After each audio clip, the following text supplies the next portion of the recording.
You are listening to a Dynamicworksproductions podcast. This show is available on iTunes, Stitcher Radio Network, and many, many more podcast services around the world. You can find all our content, music, videos, books, podcasts, and more on our website, www.dynamicworksproductions.com.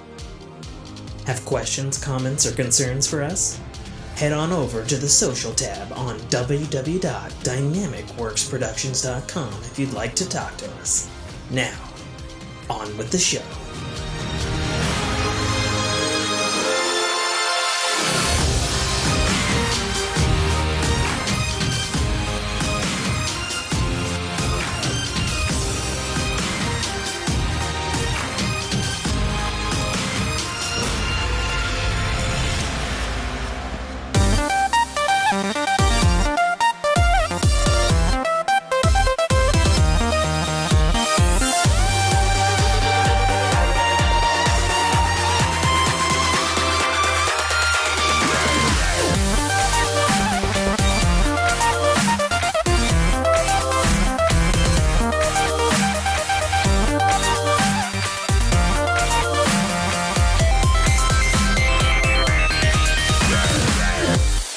What's going on, everybody? Welcome back to another episode of the Fork in Your Ear podcast.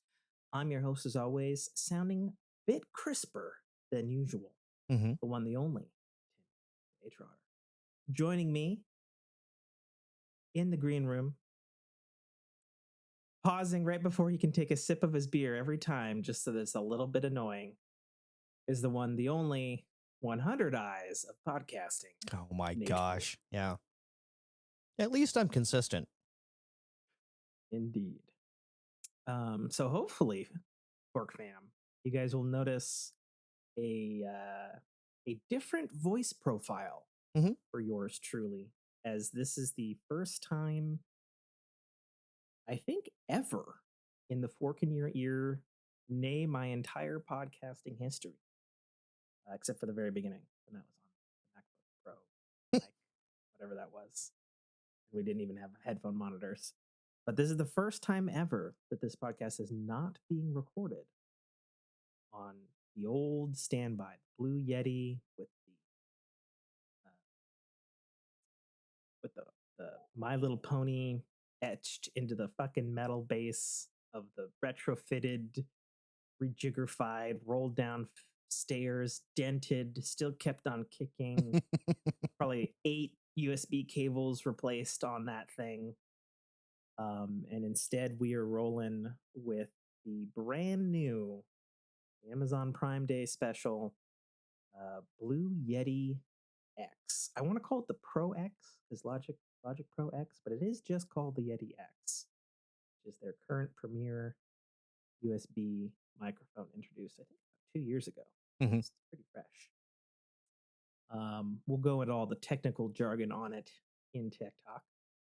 But we're also hooked up to the brand new official Blue Radius shock mount for it, and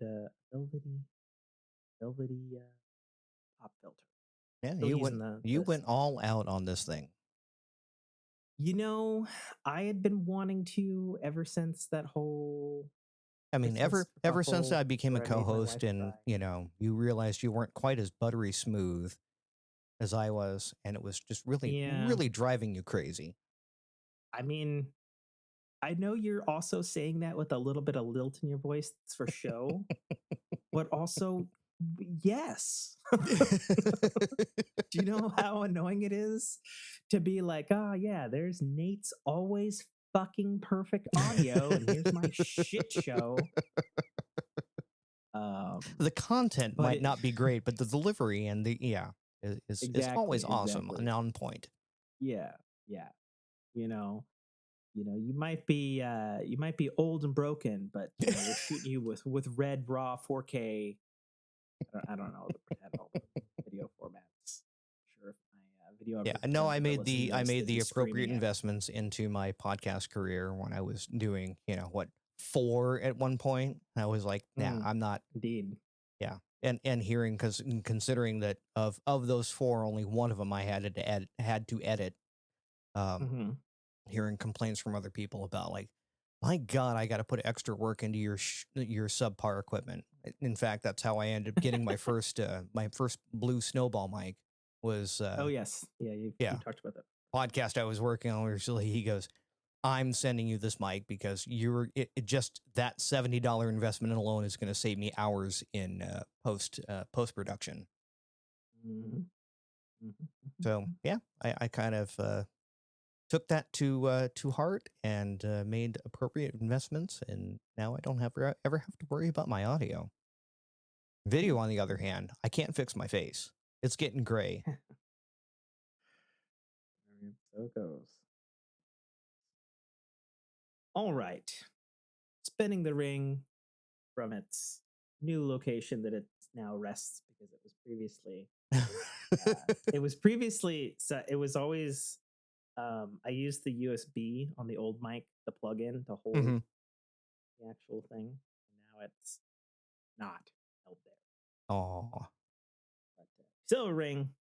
So we're still using this jank ass piece of shit.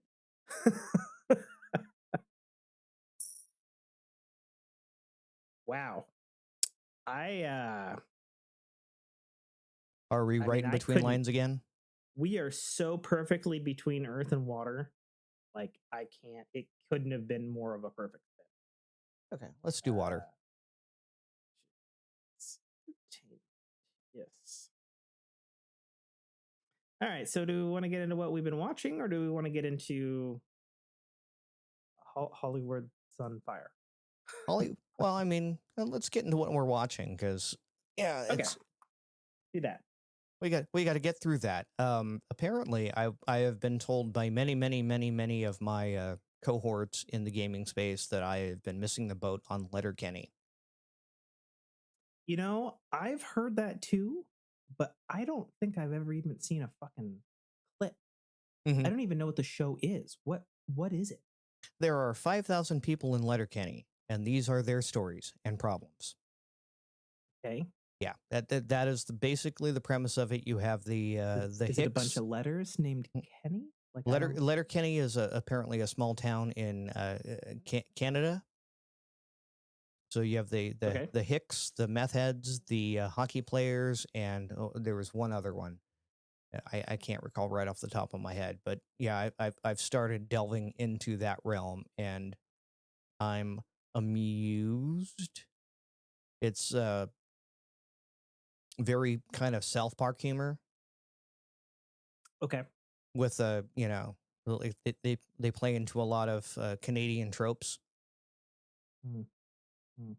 Okay. So, but yeah, that's what I've been watching lately, because again, like with the SAG-AFTRA and writer strikes, ain't a lot of new stuff coming out these days. Nope. It's going to be the bargain bins left over from the shelf, whatever's actually been filmed, and then any scripts that they've been sitting on that they believe they can. Yeah. So I've been going back into the archives and like, have you seen the show? No, I haven't. Cool. Now I'm going to go watch that, because now I can. I have time to, because I'm not worried about the next thing coming out. Obviously, I'm keeping up with the Strange New Worlds, which are you caught up? I don't know. Okay. Then I won't spoil anything for you. The last episode I saw was I saw the courtroom thing and the time travel thing. Okay. Oh, and the forgetting. Okay, thing. so you're one episode behind then. Okay, and then I haven't seen this week's then. Yeah. So okay, fair enough. Right. And that's just been a good, fun, wild ride. As it is. As it should be. As it should be. Is that all you've been watching? Yeah. Unfortunately. Okay. Life has been moving pretty fast.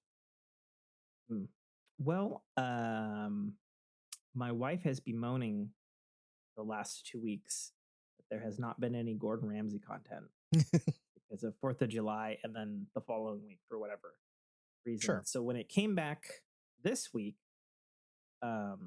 Is Gordon We Ramsay watched. affected by the writers actor strikes at all? Because that I seems to be the only I thing wouldn't that, think so. that seems to be surviving is in like improvisational and reality TV type stuff. Yeah, I don't pretend to know where the line is drawn Okay, on reality TV because fair obviously enough. there is some scripting, Right. but I don't know if that's like production scripting. Like, hey, we should punch up this dialogue. It doesn't sound good on film. Like, I don't know where that line Right. How is. much writing is involved in? Yeah, Yeah. because when I looked it up actually the other day, because I'd always known what SAG had stand for, which was Hmm. Screen Actors Guild, but the AFTRA thing I didn't know stood for, was it a American Film, television. Film Television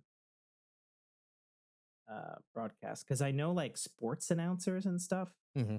are in that as well. And the only thing that's really not in the acting category is Theater. uh, cartoon voiceover and video game voiceover Right. are not in that. Well, in theater, because yeah, my neighbor's Yeah. a prop master. Well, not a prop master, but a prop loader. So Mhm. theater's been going great. In fact, it's probably having a boon because people are desiring content and they're not getting it on TV. So Yeah, fair enough. So yeah, so we watched this week's Food Stars, mhm. and I don't remember this absolute horrible of a Drek human being's name, but me and my wife were like cussing at the TV last night Oh, over it's the pink-haired woman in Food Stars oh, okay. food thing or whatever. But my God, she is like the most, like she fell off the fucking set truck of Survivor, fucking cutthroat, lying scumbag, son of a bitch cunt Sure. I've ever fucking seen on a food contest show. Like, we hate her And so apparently you're much. supposed to. I guess, yeah, because we're talking about it. Um, but it made us so mad that Jessica didn't want to move into MasterChef afterwards because she was so upset. She's like, I need something else to like make me less angry than I am right now. Okay. And I was like, okay, I got you.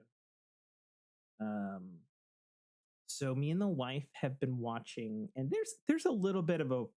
I feel either I'm a complete idiot or there's a conspiracy specifically against me about this particular show, because and the particular show in question is My Adventures with Superman, because I could have sworn, and I maybe mentioned it in a podcast, Hmm. that this was supposed to have come out June 6th, because I remember seeing magazine articles about it, advertisements online, and June 6th came and went.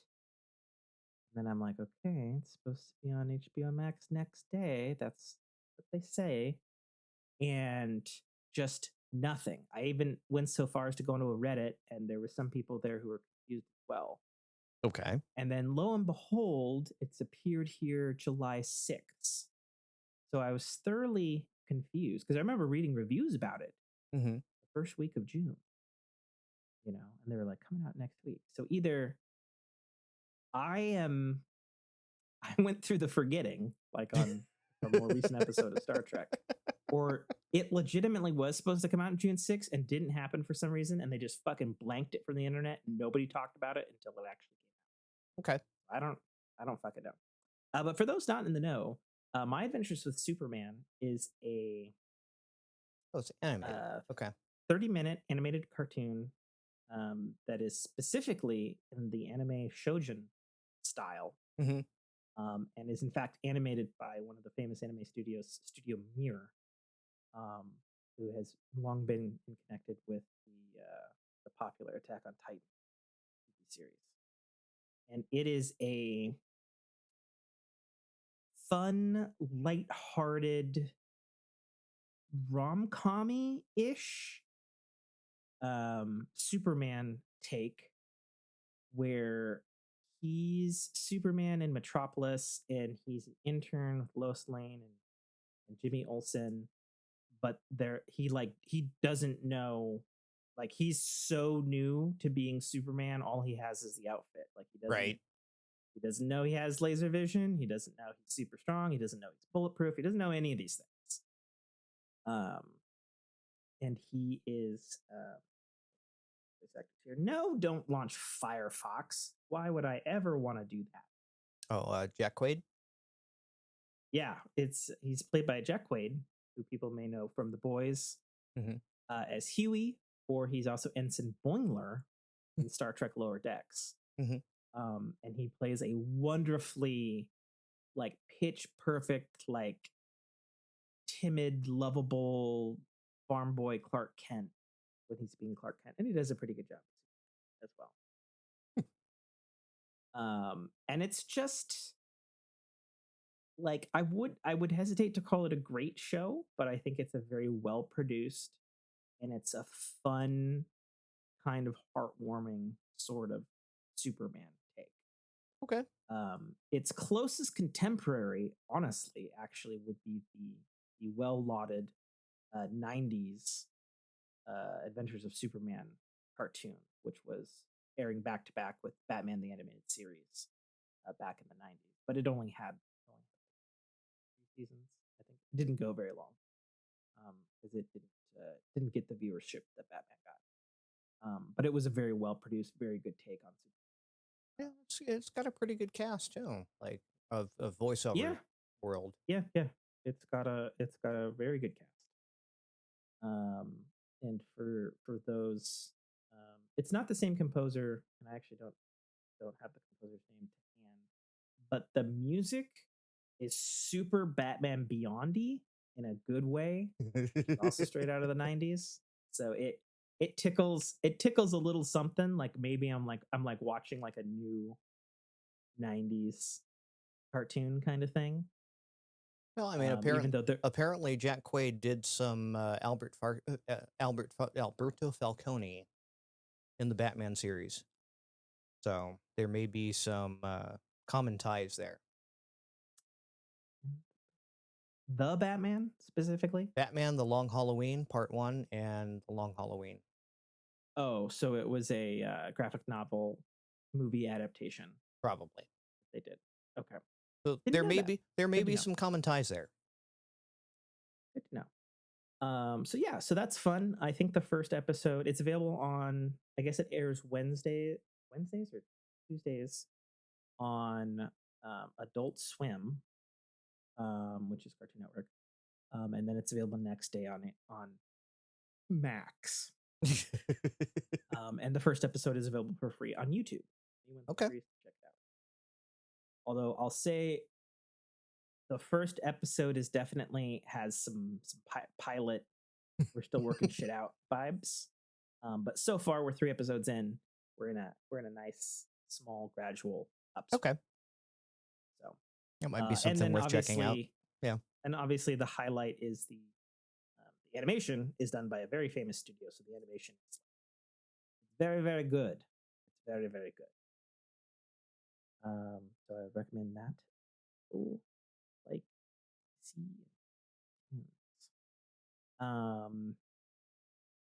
That I've been rewatching Futurama because the revival is just around the corner for the 4th revival.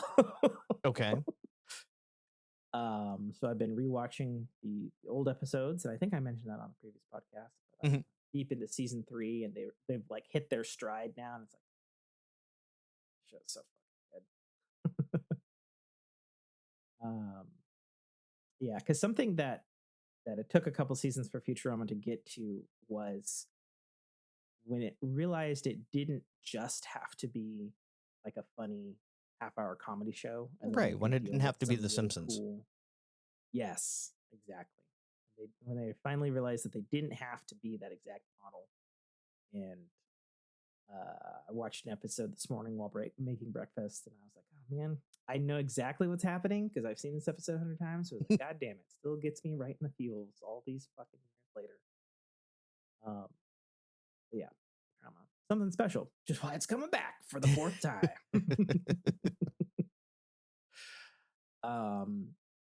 And then the movie we saw this week on a Wednesday, some fucking reason it came out on a Monday and not the previous weekend. I don't know why. Me and the wife went and saw Mission Impossible: Dead Reckoning. Oh, okay. How was the motorcycle cliff scene? I mean, I think the thing about it is there's so much fucking advertising and behind the scenes about that one specific stunt. That's hence me asking. That when we got to the point in the movie, it was a little bit like, okay, well, here it is in the movie. All right, next. Okay. Like, it's cool. Like, and like, there's something, and you'll see it in a lot of the reviews because it's reviewed really, really well. It's got like,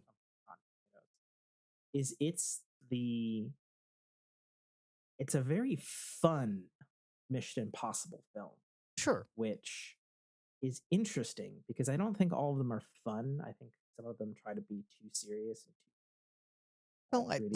I haven't followed the Mission Impossible series, but I find that when I talk about, when other people talk about Mission Impossible to me, they have that same kind of reverence that I do with the Fast franchise, where other people have with the Transformers franchise. Like when you're invested, you're looking for it and you enjoy it. But if you're not invested, they could be good or bad movies. Well, and I think the other thing too that's probably unique to Mission Impossible is this is a series that's been going since the 90s. Sure. Like, and much so like Fast, same thing. Changed both story, cinematography, many different directors, different composers, but always Tom Cruise casts. Yeah, always. But so like it's definitely an interesting series in that because there's a lot of people who feel like the first two are like the best ones and everything else sucks. Then there's some that say like kind of the middle set is the sweet spot, right? And then there's others that say the later ones, which are all done by the same director. Dead Reckoning Part 1 will be his third mission film. That's, I think his name is Ralph McQuarrie. Sure. But like, I don't know. I mean, I've seen the series over the years, and like, I mean, I remember seeing Mission Impossible 1 in the theaters and being young and having absolutely fucking no idea what's going on in the plot because it told a very adult, sleuthy, backstabby plot. Right. But then being amazed by the action. Yeah. Even though technically that film didn't really have a ton of action. Yeah, I think I've seen the first three, and then it was one of those that just kind of got long in the tooth because like, oh, we're doing another Mission Impossible, great. Yeah, I think, and again, I like into it with my my reverence towards the Fast franchise. Like people are going, oh, they're doing another one, and you know what? For some reason, I can't stop watching. It's a train wreck. I know it's a train wreck, and I want to see how it crashes into the wall. Yeah, I mean, for me, I would say, like Mission Impossible fans are they're just in it for a good James Bondy type of time there. And that is definitely something that I would say during the Daniel Craig James Bonds, which I am not a fan of. That it's like, and I saw about 3 of those where I was like, nope, I'm out. I can't watch any more of these Daniel Craig James Bonds. It's not the James Bond that I want to see. Right. This fucking might as well just cast Jason Statham at that point. Shit. Like if I wanted to watch Jason Bourne, I'd watch fucking Jason Bourne. Right. And that was something that at least Mission Impossible has stayed consistent about. Right. With having subterfuge, some cool, semi-believable technology, and action.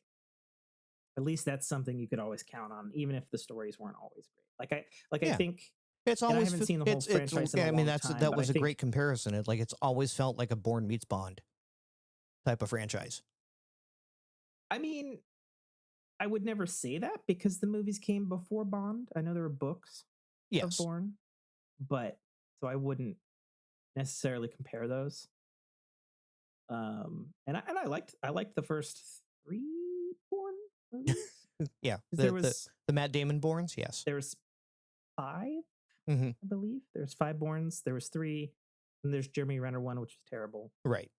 And then there's the 5th one, which was really bad. Right. Yeah. But anyway, going back to Mission Impossible, this is the funniest Mission Impossible that I can remember reasonably. And not just like, because I know the movies that have Simon Pegg they usually give him the funny bits and stuff. Right. But like this had like a legitimate lot of funny humor throughout. Mm-hmm. You know, like the whole, like for example, the whole motorcycle thing. I'll just talk about that since obviously the stunt is pretty much, everybody fucking knows it at this point. Like the whole reason he's up on that thing is to like go jump on a train, right? Mm-hmm. And due to the plot, they're severely lack of planning and preparedness and technical accuracy of data on their targets. And so like Simon Pegg is like fucking in a vehicle. They're like the Swiss Alps or some shit like that. Right. And they've gone into full wing it mode. And he's like going down a thing, chasing this train. And he's like, oh, the train's over here. But the train's like speeding up because they thought they were going to calculate and he was going to go get on this curve. And then he was going to parachute down because that's when the train was going to slow down. But then it like blows by. And then they're like, the train just went by the curve. And like Cruz is speeding through the fucking mountains. And he's like, what do you mean it went by the curve? I'm not up the mountain yet. And then he's like, well, it's going by the curve. And then he's like, let me try to figure this out. And he's doing computer shit. And he's like, I guess go here and like go through the forest. He like gets up to the top and gets to the top. And like Cruz stops and he's like, this is the top of a mountain. What do you expect me to do here? Right. And he's like screaming at him. And he's like, I don't know. Jump and parachute. Do your stuff that you do all the time. And he's looking over the edge. He's like, there's jagged rocks down there. Like, what are you talking about? Like, it's very funny. Nice. And so again, that's all like that stuff right there is kind of why I like the Fubar series. Yeah, I don't know if you've actually caught up or watched it yet. Nope, I haven't. I haven't dove into that. Watch it's on my list. You and everybody else has been telling me. Damn it. But yeah, so there's a lot of humor in this new Mission Impossible, which is good.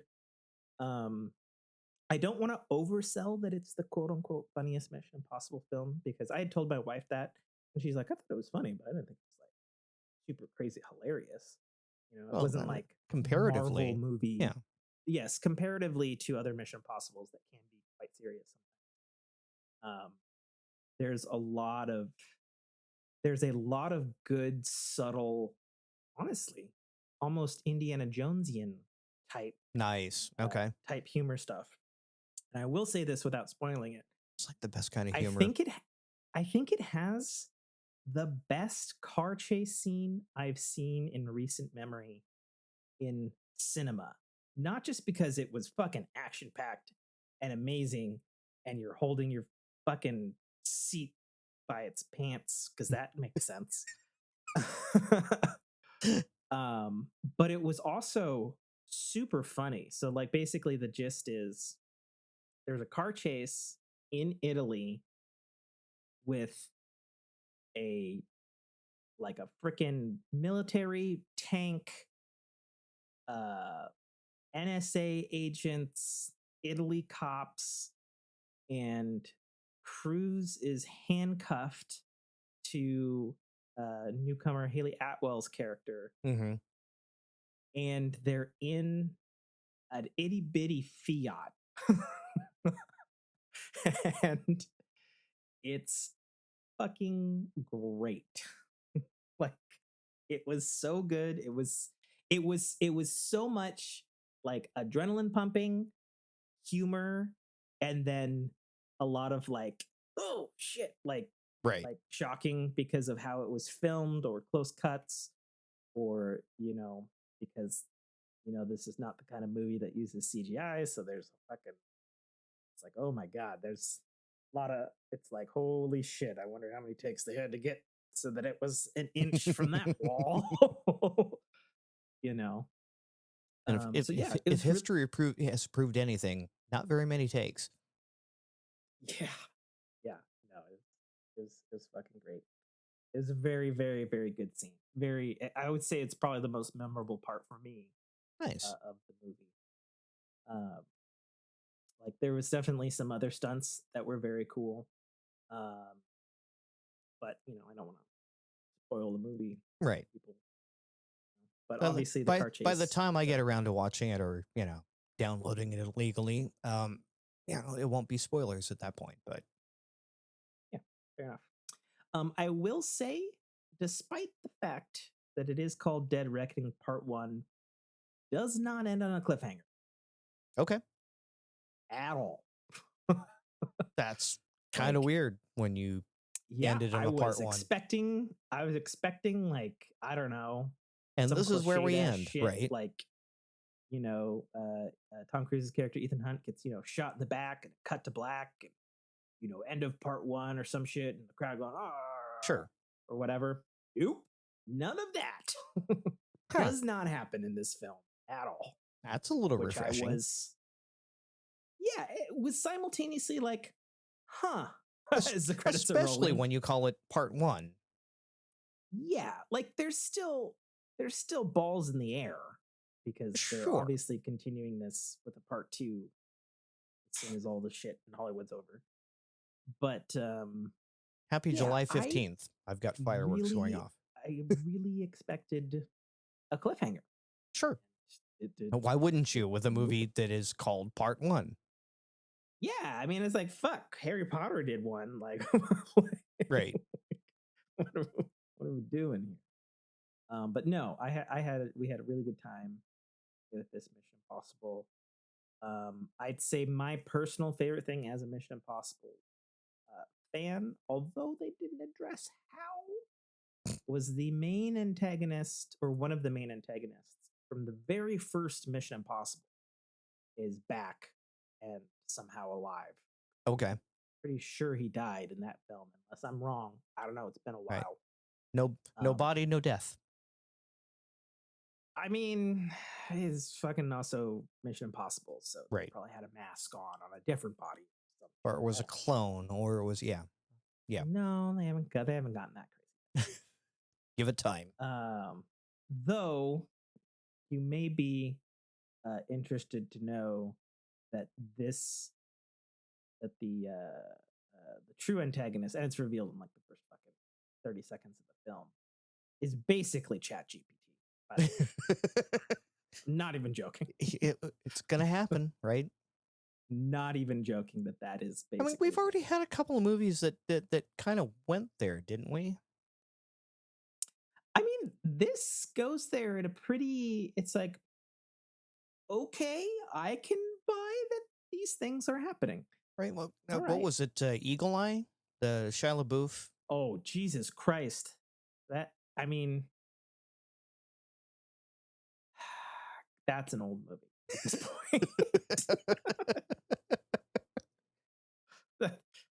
I do like that, and actually I quote that with my Fair enough. kiddos all the time. Like I look at my wife when my 6-year-old explains something. I look at her and go, her logic is undeniable. And she looks at me and she goes, yeah. Yeah, I don't know. There's some really good stuff with AI that subverts a lot of the Mission Impossible's usual spy gadgetry. And you're like, ooh, shit. It's not as reliable in this film. Right.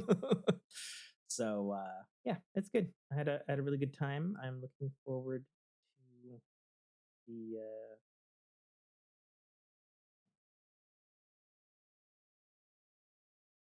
Part 2? Yeah. Yeah, I'm looking forward to part 2. Handful of announcements before we get on to Hollywood Burning. This came out of left fields. DC announced a Suicide Squad Isekai anime. And if you don't know what an Isekai is the anime term for transported to another world, which is the loosest, barest, most generic ass plot thing that they do in anime. Mm-hmm. And it's the Suicide Squad getting transported to some other place because somebody wanted an anime of that. I don't know why. And it's an interesting style. Kind it of looks good, it looks which is weird. Yeah. I'm personally so over the fucking Suicide Squad. Right. like I like DC, and I knew the Suicide Squad before the fucking David Ayer movie. Right. You okay?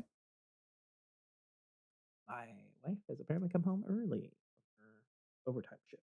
Oh, okay. Is that a problem? No. I just heard a car beep like out the window below me, and I was like, "What?" And I was concerned someone's breaking into my truck. Oh, fair. Yeah. Mm-hmm. Fair. Because remember, it's like nice neighborhood to my right, and then in front of me, beyond the fence, hellhole. Right. You were literally on the other side of the tracks. Well, very least, close to one. Yeah.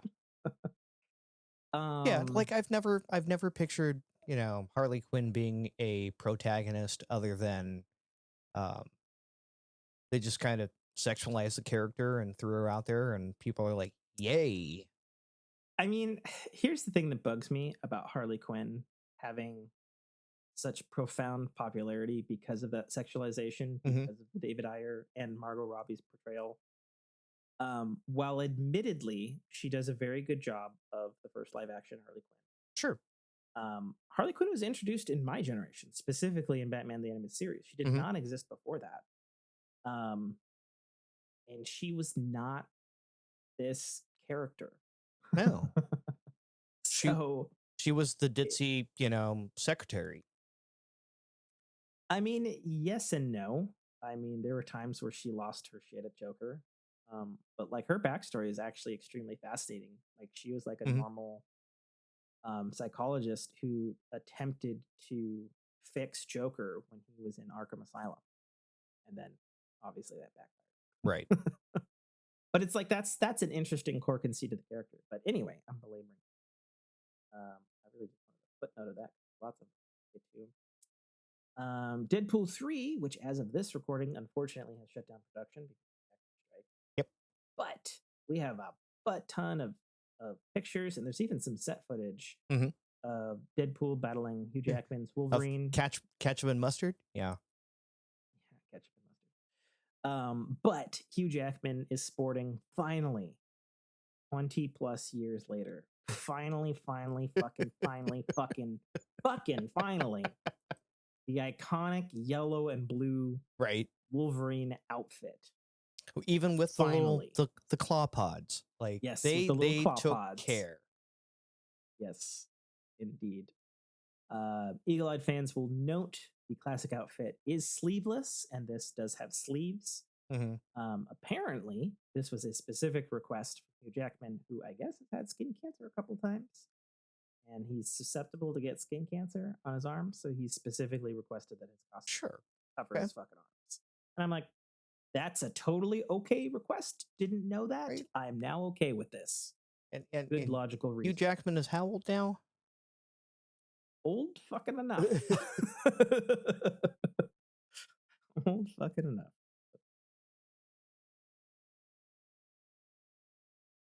But yeah, like the stills that I've seen pop out, the stills that you posted in the Discord, like there we go. Finally, we get to see those two square off and not just verbal barbs online.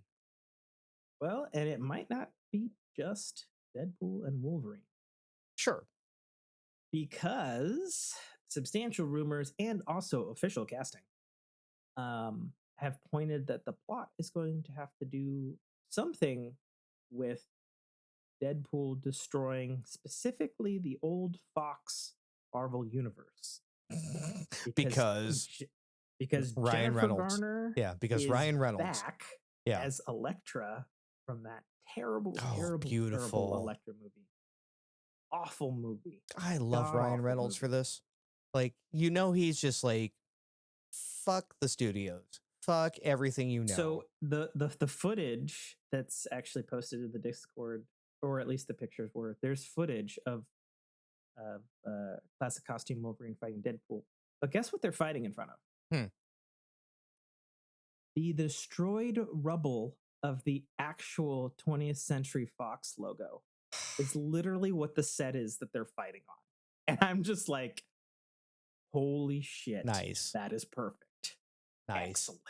I cannot wait for this. Hugh Jackman, 54. Yep. Ryan Reynolds, 46. So, hey, you know what? I'm smack dab in the middle of them. Harrison Ford, 80. Yeah. Pulled off Dial of Destiny. And Tom Cruise at 61? 62? Something like that? 61, 62? Keep de-aging the crap out of him. Who? Tom Cruise. I don't think so. I mean, he looks way older in this film. At times, yes. I mean, I doubt that. To be honest. Because like, even if you just look at the past films, it's like, yeah, he's definitely older, but he's doing all whatever the Hollywood wizardry do to make men look good in their old age. I mean, shit. When you see Dial of Destiny in the not de-age scenes, because there's a lot of those. Oh, sure. Like Harrison Ford still looking fucking good for an 80 fucking year old man. I must say. Speaking of other things that excite me. So no official confirmation, but basically official confirmation. So James Cameron was in an interview where he was talking about selling his Hollywood mansion because he needs to move to Texas because he's going to be busy with the quote unquote Alita sequels. And I'm like, sequels, plural, Alita, a movie that plural, I desperately love and want mucho more of. Fuck yes. Let's fucking go.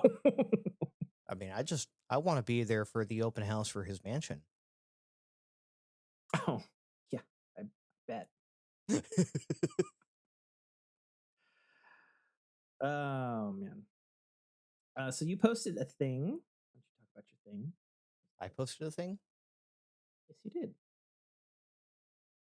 You're not following along a read-along style with the bouncing ball to Discord? I am. I actually posted a thing.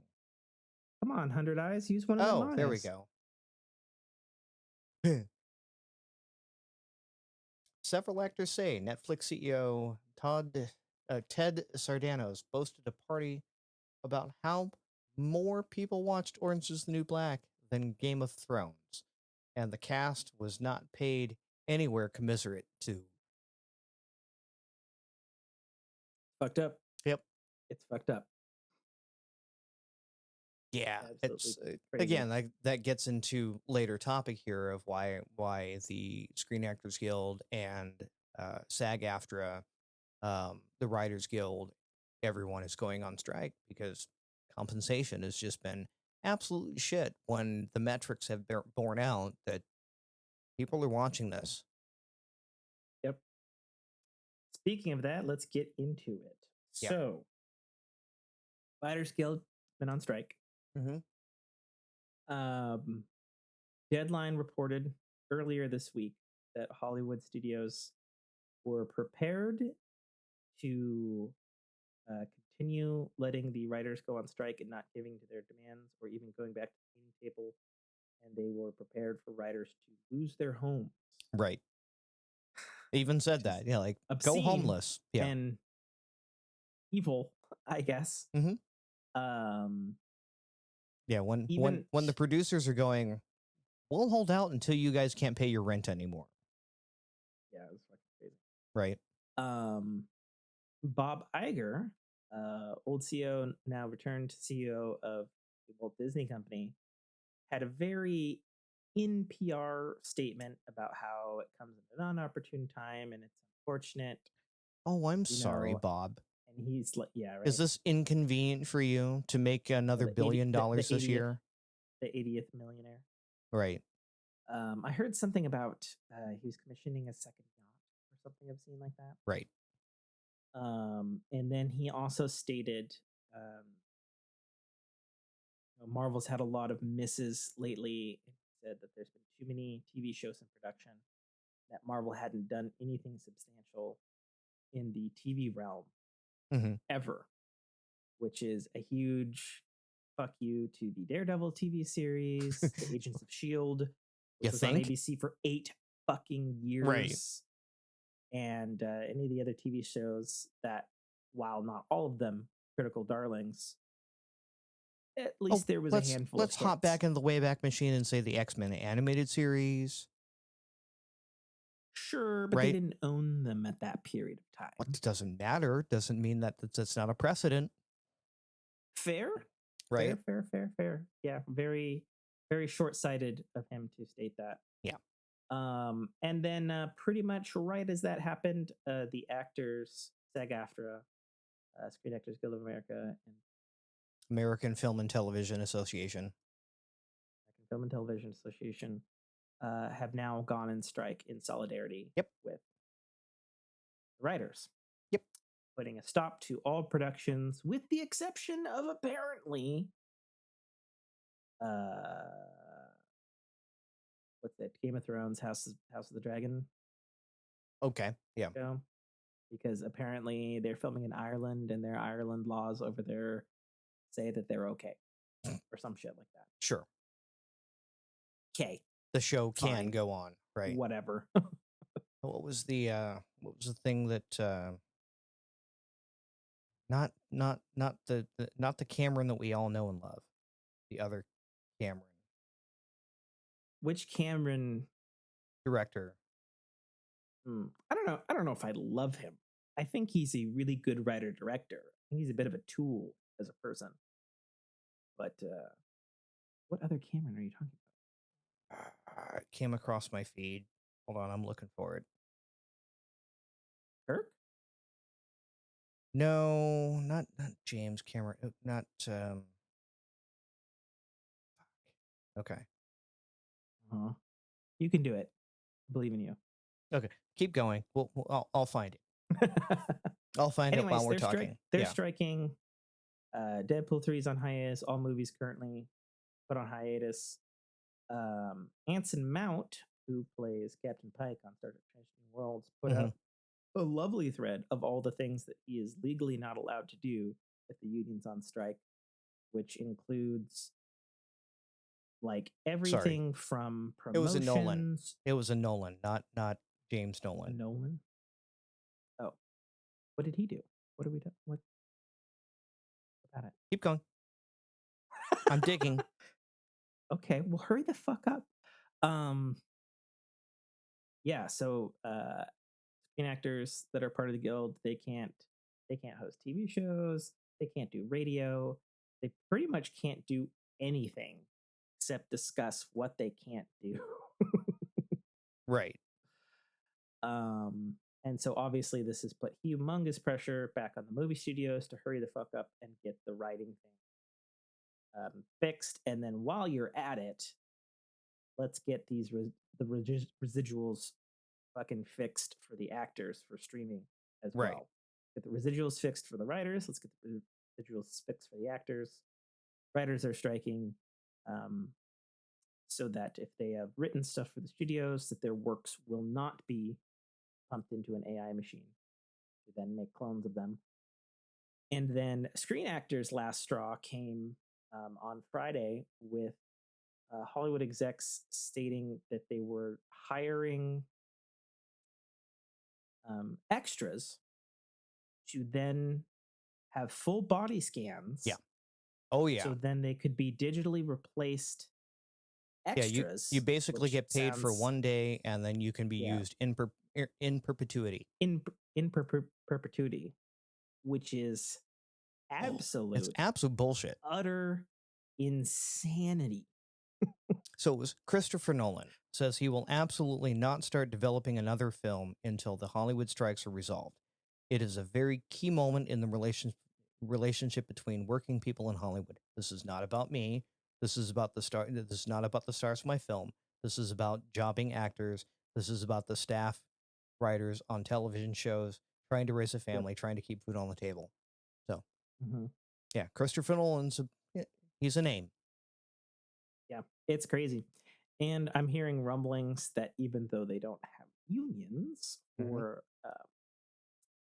video game voice actors, but there is once again stirred up talks of unionizing that, Sure. and then also unionizing stuff for animation. I'm actually surprised it It's hasn't happened, somehow but I think that was one Mhm. of those weird, when all else fucking fails, we have an out. Well, I saw that famous voice actress Jennifer Hale, who's every fucking tough female you've ever fucking heard in any video game and Sure. TV show fucking ever. Um, Case in point, she's done a lot of Metal Gear Solid, and she's the female character in the Mass Effect games. She was stating that a lot of her colleagues and her specifically, a lot of people have been making AI voices of her without her permission, Right. and so she's trying to get a little coalition together to combat that. Yeah, Right. it's also fair. Um, Well, and again, so for the yeah, longest time, like especially in video games, which is something you and I both we partake in and enjoy. The voice acting wasn't like you didn't get a whole lot of star talent. If you were lucky, you got maybe one, maybe two. But it's like that's getting better and better to mhm. the point where now, like, Well, yeah, you should be having union talks on well, this. and I saw a thing Friday on Twitter amongst a bunch of people talking about the strike and stuff. But this particular person said that they're a main character of the video game Genshin Impact, and they were saying that they've been waiting 2 months for a check for a measly $800 Right. for the last voice work that I did. Yeah. And then before you bemoan the fact, and it's like, oh well, it's a mobile game, and all this, it's like, no, as I stated It's before still a talent. about my ballyhooed Yeah. um, Honkai Star Rail, Honky Star Rail, which I'm playing today and still love. Um, they are made by Hoyoverse, and Hoyoverse is a multi-billion-dollar international company Right.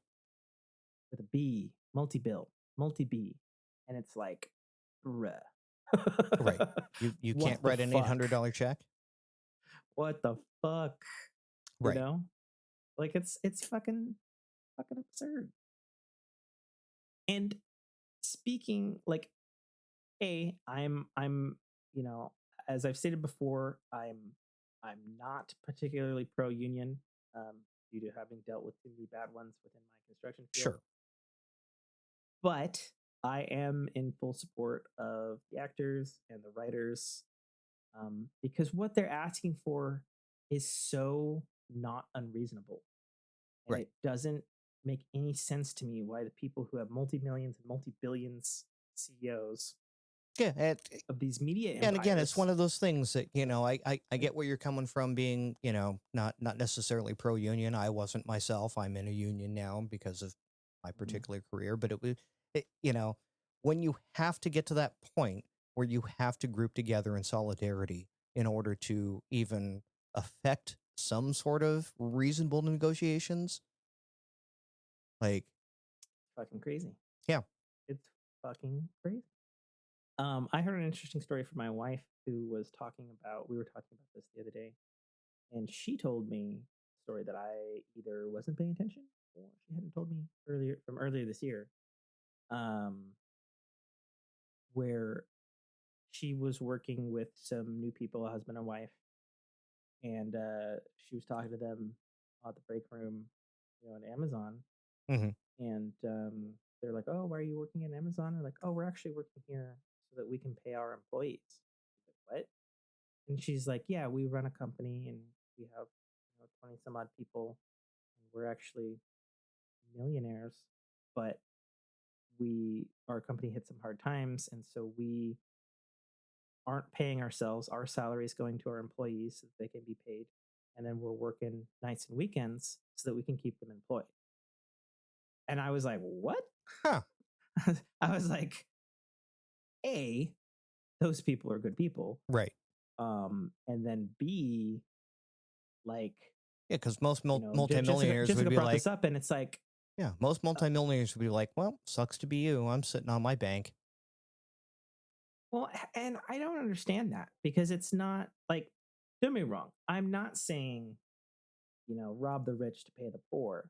Right. But if you're rich and it's like, just because you're rich like, doesn't mean you have to be an asshole. It wouldn't, like, that's the thing. And I was talking, it's like, obviously I talked about it in an earlier show earlier this year.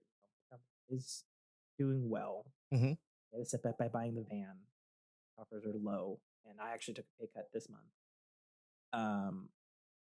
But overall, doing pretty well. Mm-hmm. And it's like, it just doesn't make sense to me that unless like your employees are absolute like dog shit, fucking worthless people who don't do their jobs, mm-hmm. like why wouldn't you use your practically insurmountable wealth, right, to help with people who are struggling to pay rent or whatever? Like, why wouldn't you do that? Like, it just doesn't. Well, not even struggling to pay rent, just like to keep them employed. Yeah, like I don't get it. Like it just doesn't. Yeah, kudos to them. Yeah, it's extremely difficult to have any kind of sympathy, right? For any of these CEOs, and like why they're not. A, they're doing the wrong thing, and B, they're not doing anything about it. Sure, and I've seen the rhetoric come out, and it's like, well, as soon as these actors start caring about the rest of us, then I'll start caring about them. It's not the actors. They're standing in solidarity with the people that are subordinate to them that keep them employed, because without writers, actors don't have gigs because you have no scripts, right? So people aren't seeing that big picture. Like, well, Susan, lovely story from my next door neighbor, because he's, again, he works in props.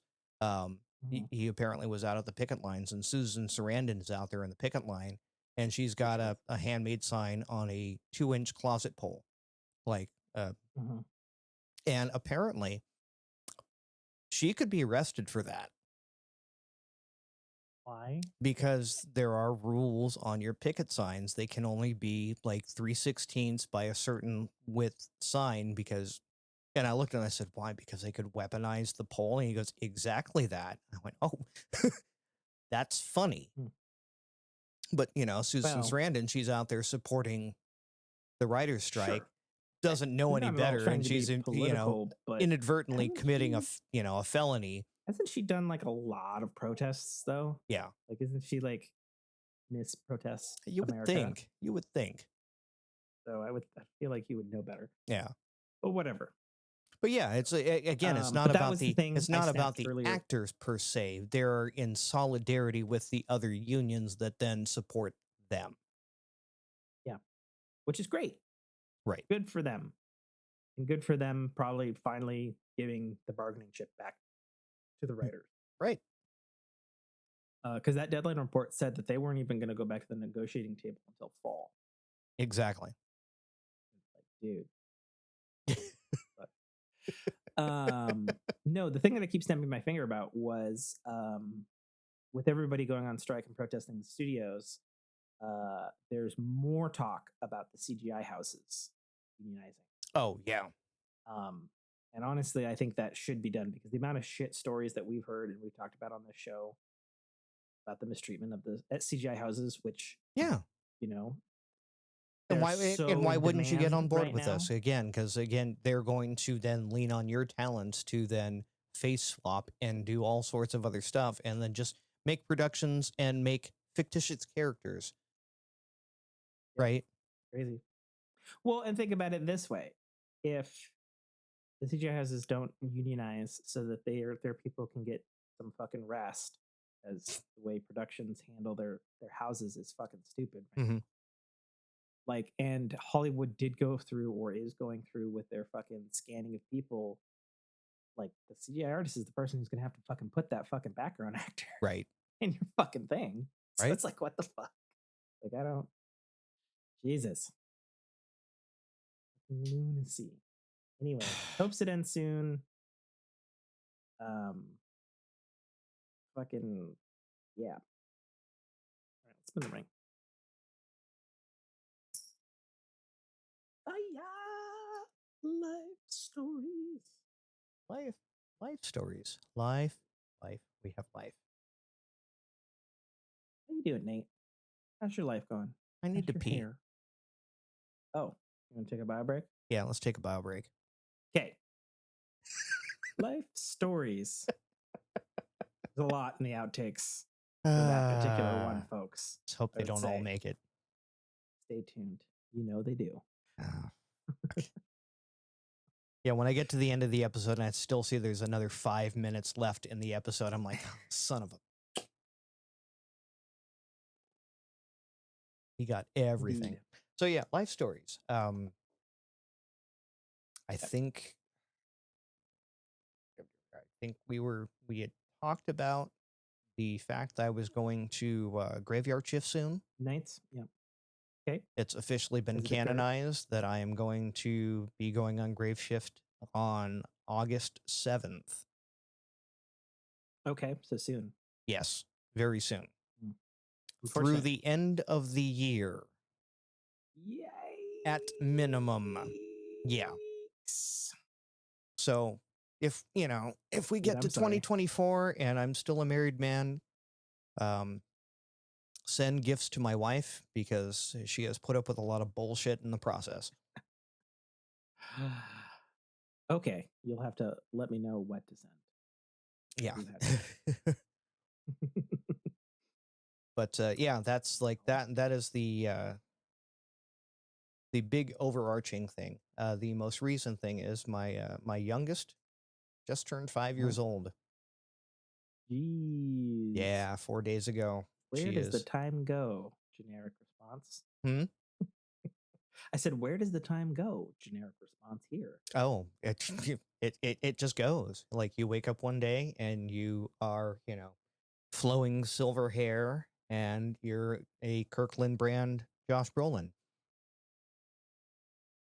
I mean, none of you guys can see this on the podcast because we're an audio only podcast, at least 98.5% of the time.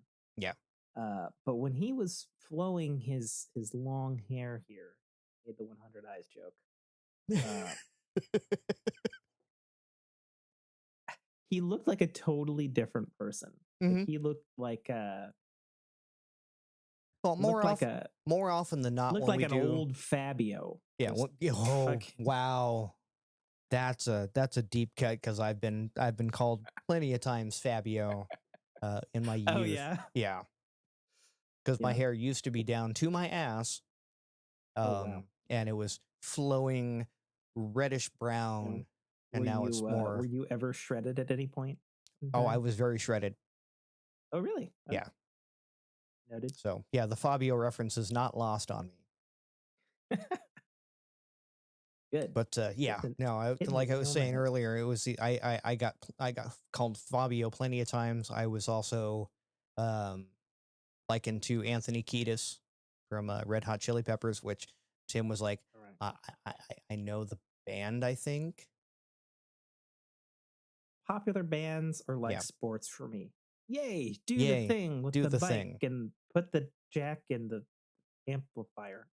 But yeah, like one day I was this youthful long-haired kid, and the next day I woke up and I was mostly silver. Yes, it happens. Time comes for us all, Tim. It will come for you too. You know what? My chiropractor just told me, in addition to my morning stretches that I need to do, I now got to do a fucking night stretch before I go to sleep. Really? Oh, fun. He's like, yeah, you want to keep your spine? And I was like, yeah. Yeah. Degenerative disc failure is not a fun thing. Thankfully I've avoided it, but people in my generation have not. I've had plenty of high school friends that are like, yeah, I'm like crippled. I had one actually. He's completely on disability now because his back just fucking failed him. Jeez. So, yeah, that's like, yeah, I'm getting old, and my kid just turned 5, so we've been trying to set up the house. The wife said, we're gonna have a birthday party here. Our house is not in any shape to entertain. Like it's been a disaster because both of us are working, 2 kids, shit accumulates, so we've been just absolutely like cleaning like crazy, and the wife's been taking care of the inside of the house. I've been taking care of the outside of the house. So this makes me happy because Thursday,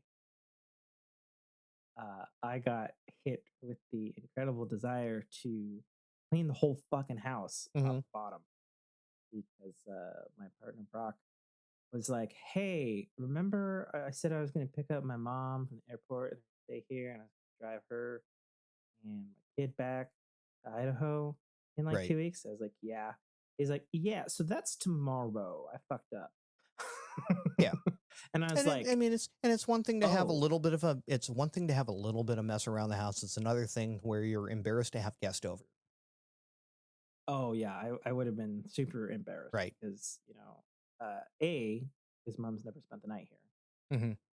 So I was like, okay. I was like, because he's like, oh, I'll just have her sleep on my bed and sleep on the floor. And I was like, dude, wait, the bed that I heard squeaking the other night, pounding against the wall while I was podcasting, you're gonna have her sleep in that bed? Holy shit, you brought it up, not me.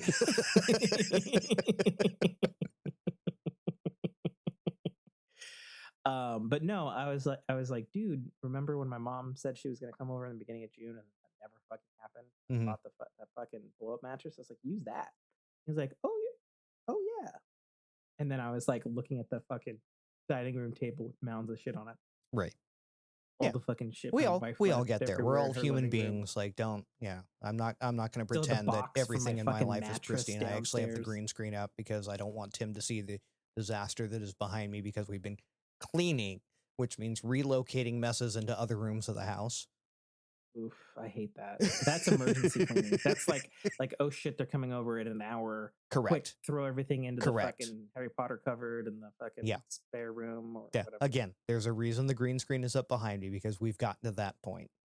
And I've been doing the outside. We actually, I had to mow the lawn today, and California has decided, oh, guess what? We're summer now. We finally got our 3 wildfires in 1 week. Oh no. Do I need to be concerned about my state? Because usually when you guys get fucked, we get fucked eventually when it travels up the Gulf Coast. I mean, sure. Eventually. We had there are 3. They were in Riverside. Is it that big a wildfire? Is it still occurring? Yes. There's 3 of them. 2 of them are 0% contained. So, God damn. Yeah, we finally hit triple digits. God damn your state. Yeah. Sorry. I'm saying that because like I said, I've been in a cleaning frenzy since Thursday. Even though they left Friday morning, I was like, you know what? I did such a good job downstairs. I might as well do all the other fucking places. Oh, the ADHD kicks in. Apart.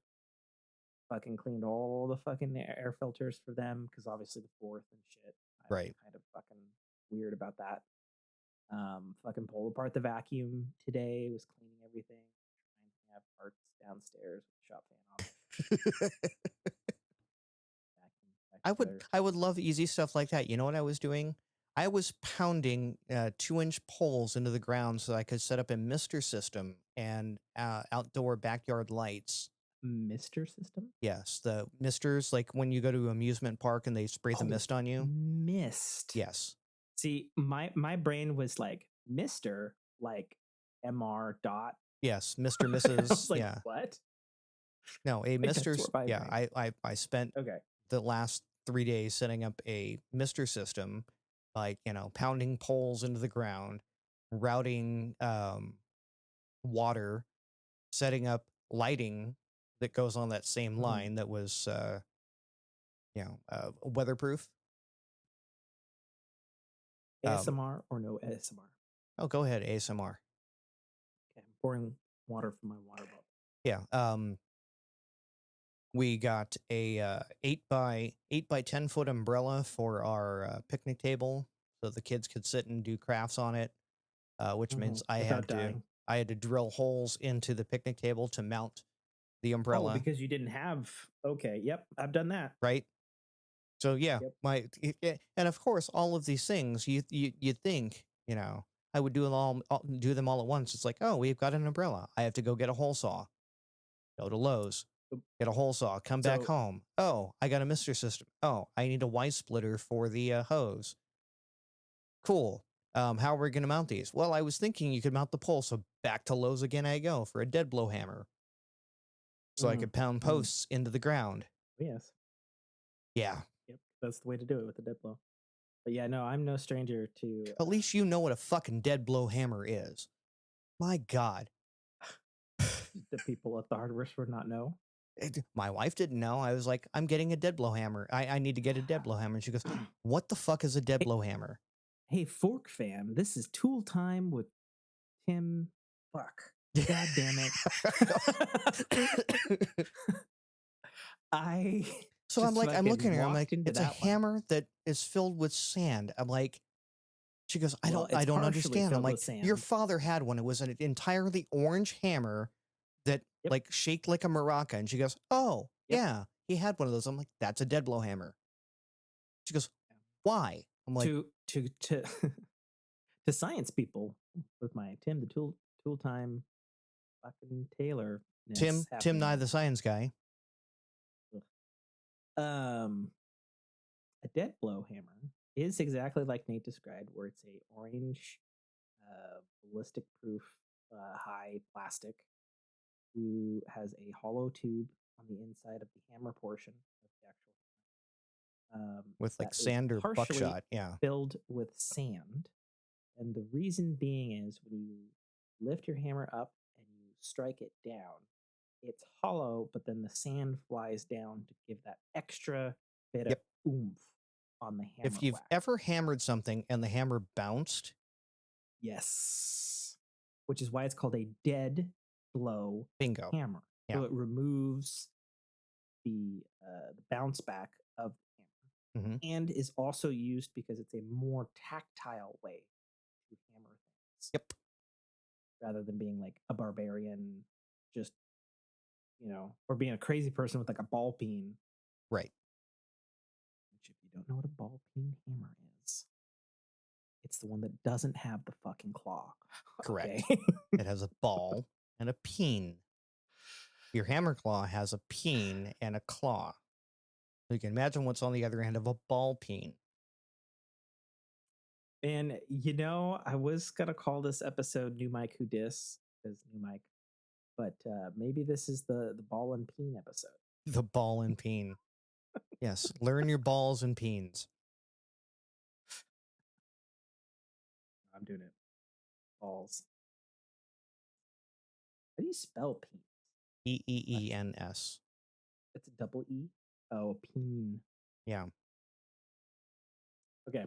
But yeah, a dead blow hammer is a very specific tool, and like I actually walked into a local DIY center, and I'm looking through they don't call them hammers anymore. They call them striking tools. Fuck off. Correct, right? There's a verbiage for tools, which is why now I will I will give them credit. They had more than just hammers there. They had like axes, and they had right. They had striking tools, so they had the entire that entire shelf was striking tools. What store did you go to? Literally a DIY. Oh, it's called DIY Yeah. something. Yeah. The Californian chain. Maybe it's a local. It happens to be close to me, so instead of going to Lowe's or Home Depot, I was like, well, let me swing by the one that's, blocks away from me. And I walk in there, I'm like, okay, hammers. And this one of the employees rolls up on a knee scooter because he had an injury, which I thought was funny. Like not the injury, but they do, rolling through the store on a knee scooter.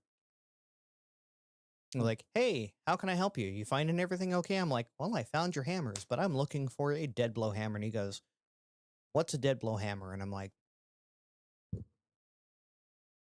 I understand Dude, when my it's wife asks me that. Like, okay, so I've been working, since I was basically fucking 13.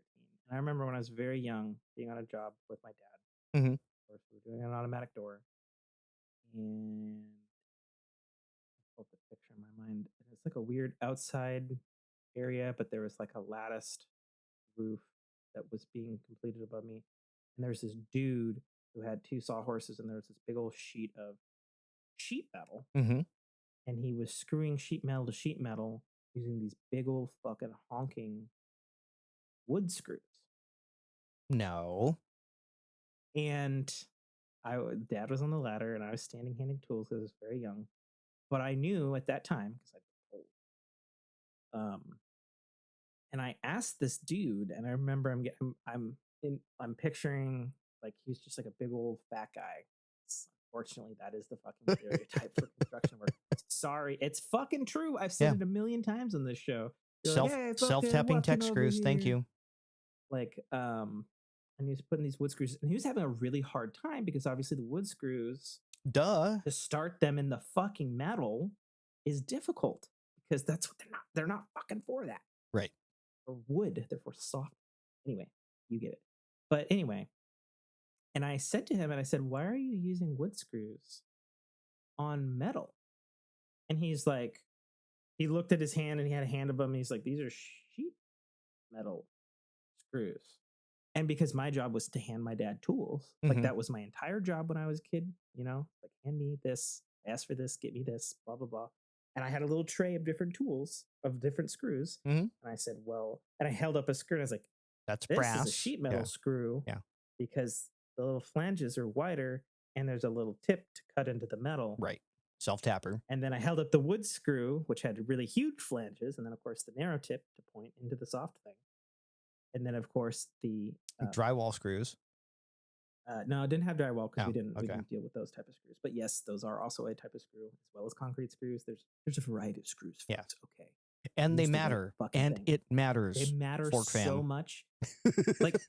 like to put it more simply, because this lacks definition in audio. Y'all know how there's different glues for different materials? Right. Well, there are different screws for different materials, and they're designed for that material. Like you wouldn't put wood glue on metal. You wouldn't put I don't know. I think that's a pretty good example. Like everybody knows there's different glues. Right. There's different tapes. Different glues, different screws. Yeah. Yep. Different glues, different screws. Is that the title of the episode now? Or is it still Balls and Teens? I don't know. I'll write that down too. Different glues. Different glues, different screws. Screws. But anyway, I told him this, and I showed him, and my little box just happened to have fucking labels on it. And I showed it to him, and he was like, "Huh, no shit." And I was like, "Yeah, I guess so." Yeah.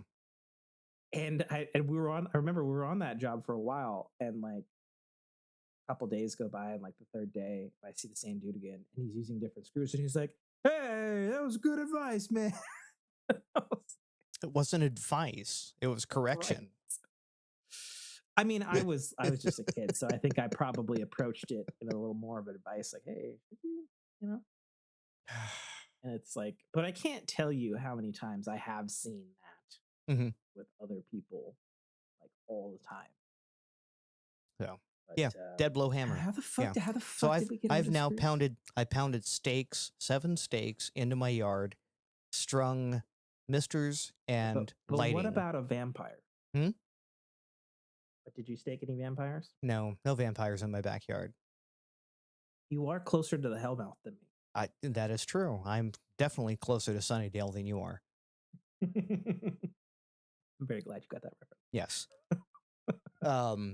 And then this morning, not this morning, when I finally woke up today, I walked out and I was like, okay, I've got to give the yard a quick buzz cut. Mm-hmm. It was 103 out. It's just, yeah. It was 90 today here. Yeah.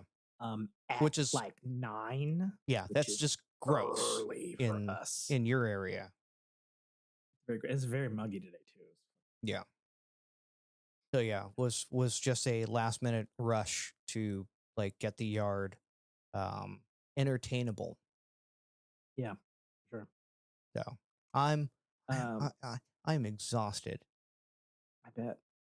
This episode, I almost dragged my shit out into the backyard so I could with the laptop and bring a webcam and the box. So I was like, you can deal with the audio texture. I'm sitting out under my hard work of misters and backyard lighting. I guess my question would be is if you did that, would you still be using this mic? Yeah. Yeah, this is all part and parcel. You could probably do it. Yeah. Oh, I've got this. Right. I've got this whole setup down to a podcast in a bag. Yeah, because you used to do it for whiskey. Yep. Whiskey podcast, right? Yeah, just unscrew the thing, throw it in I have a little messenger bag. I throw everything in that, go over there, set up. So yeah, I could have very easily set up in the backyard. Yeah. Yeah. I do not have that capability. Also, it would be really bad in my neighborhood. Oh, sure. Yeah, mine wouldn't. Sirens, mine wouldn't be great either with the the audio texture. But yeah, I have the occasional helicopter airplane flying over. Sure.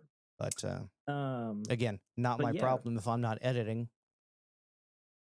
I mean, you've been so kind to me over this tenure as as guy, my second guy.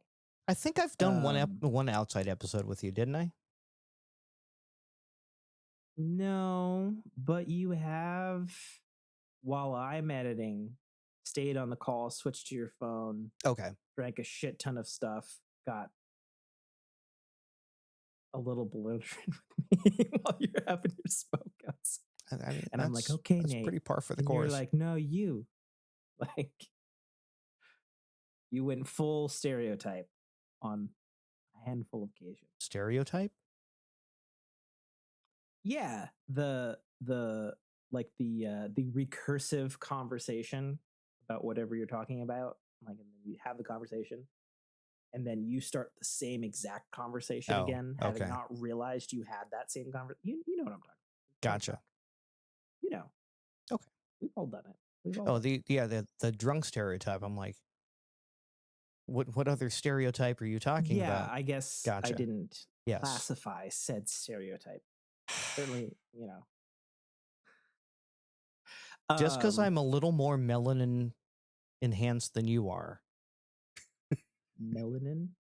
I don't think I know what that is. Melanin? The thing that makes me darker than you. Oh. Yes. Okay. Yeah. Fair enough. Okay. So what's new with life with you, Tim? Well, on the topic of construction, prior to this episode, throughout the day, I've been so this fucking dice tower. So I'm building a dice tower. I was right. It was a dice tower. It is a dice tower. Yeah, if I didn't say that, whatever. So I've had this fucking dice tower for like 6, maybe 7 years. It was gifted to me by my friend Brian, who's the cosplayer guy who I went and did the cosplay thing with at the SummerCon, when he bought his giant fucking ridiculous industrial size laser cutting machine. And so it's fabbed out of some kind of lightweight wood. Not sure what. Right, probably balsa or something to that effect. No, it is very light, but I know balsa I know the weight differences of wood, and I don't think it's balsa. Okay. Because when I was assembling it, it was flake stripping on the strands of the wood. I was like, so it's pinza, not balsa. maybe.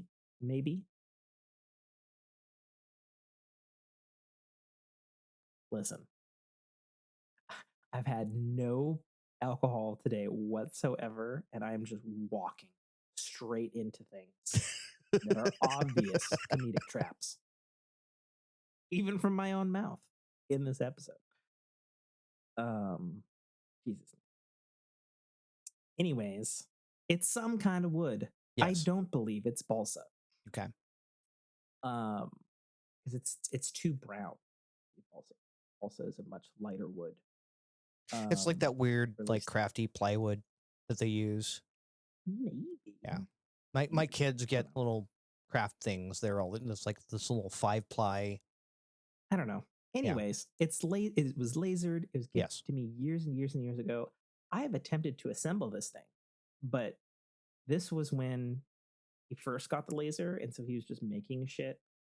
And so technically, the dimensions of this thing don't exactly work correctly. Okay. So my wife is DMing her first ever Dungeons and Dragons game tomorrow morning. Oh. With her sister and the baby daddy. That's a big step, DMing. It is. She got the itch a couple weeks ago. Actually, she got the itch like a month and a half ago, because me and the baby daddy were talking about Dungeons and Dragons, and he's a gamer and plays Destiny and stuff. And he was like, "I've always wanted to get into Dungeons and Dragons, but I don't get like how you play and stuff. Like these like the dice, like the numbers had always scared me." And then I was like, "Okay, well, you play Destiny, right?" He's like, "Okay, and all the weapons have all kinds of numbers and stuff on them, right? Min maxing stats." He's like, "Yeah." Right. I was like, "Okay, so all of that stuff, and really any RPG we talked about, we played Kingdom Hearts, apparently all of them." And then I was like, "Okay, so those are RPGs, and all of those stats, all of them come from Dungeons and Dragons.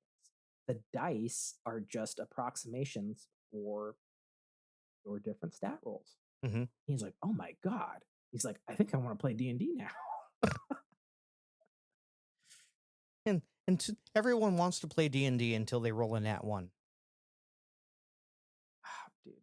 That was me. Tell me I'm wrong. All the time when I'm the GM. Fucking cursed fucking D20, that's for fucking sure. But anyway, so I was building this old ass dice tower. That has some nice like Viking design shit on it. But it doesn't exactly fit correctly. Like you can't assemble it on its own. I was getting frustrated. So I fucking packing tape wrapped and resin glued this motherfucker to the nines. And was actually this thing is not breaking. It is California earthquake proof at this point. Yeah, because I used a fucking epoxy resin.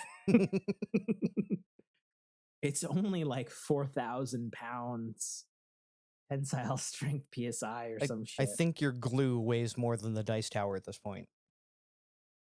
Yeah, probably. Anyways, so I was in second phase glue and untaping it from the glue that I'd done this morning. And I unfortunately kind of rushed the other glue, because then you started fucking calling me on Skype, because I was thinking, oh, I'll just get this right here, this here, and my thing was ringing, and you just fucking kept calling on the Skype, and I was like, God damn it, Nate. And then I fucking touched the wrong side, and then this hand was fucking covered in the epoxy. I was like, God, fuck. And so I was like, okay, well, I'm already covered in epoxy. And then the Skype kept ringing because you kept fucking calling me. I was like, okay, just ignore it. I'm just gonna fucking finish it and let it set so that it is ready in the morning. Long story short, hopefully I have a fully functional dice tower, and I didn't fuck anything by coating every fucking possible fucking joint of this, I don't know, 23 fucking wood piece fucking Hey, as long as it's dice not tower. still sticky when you put dice through it, that's all that matters.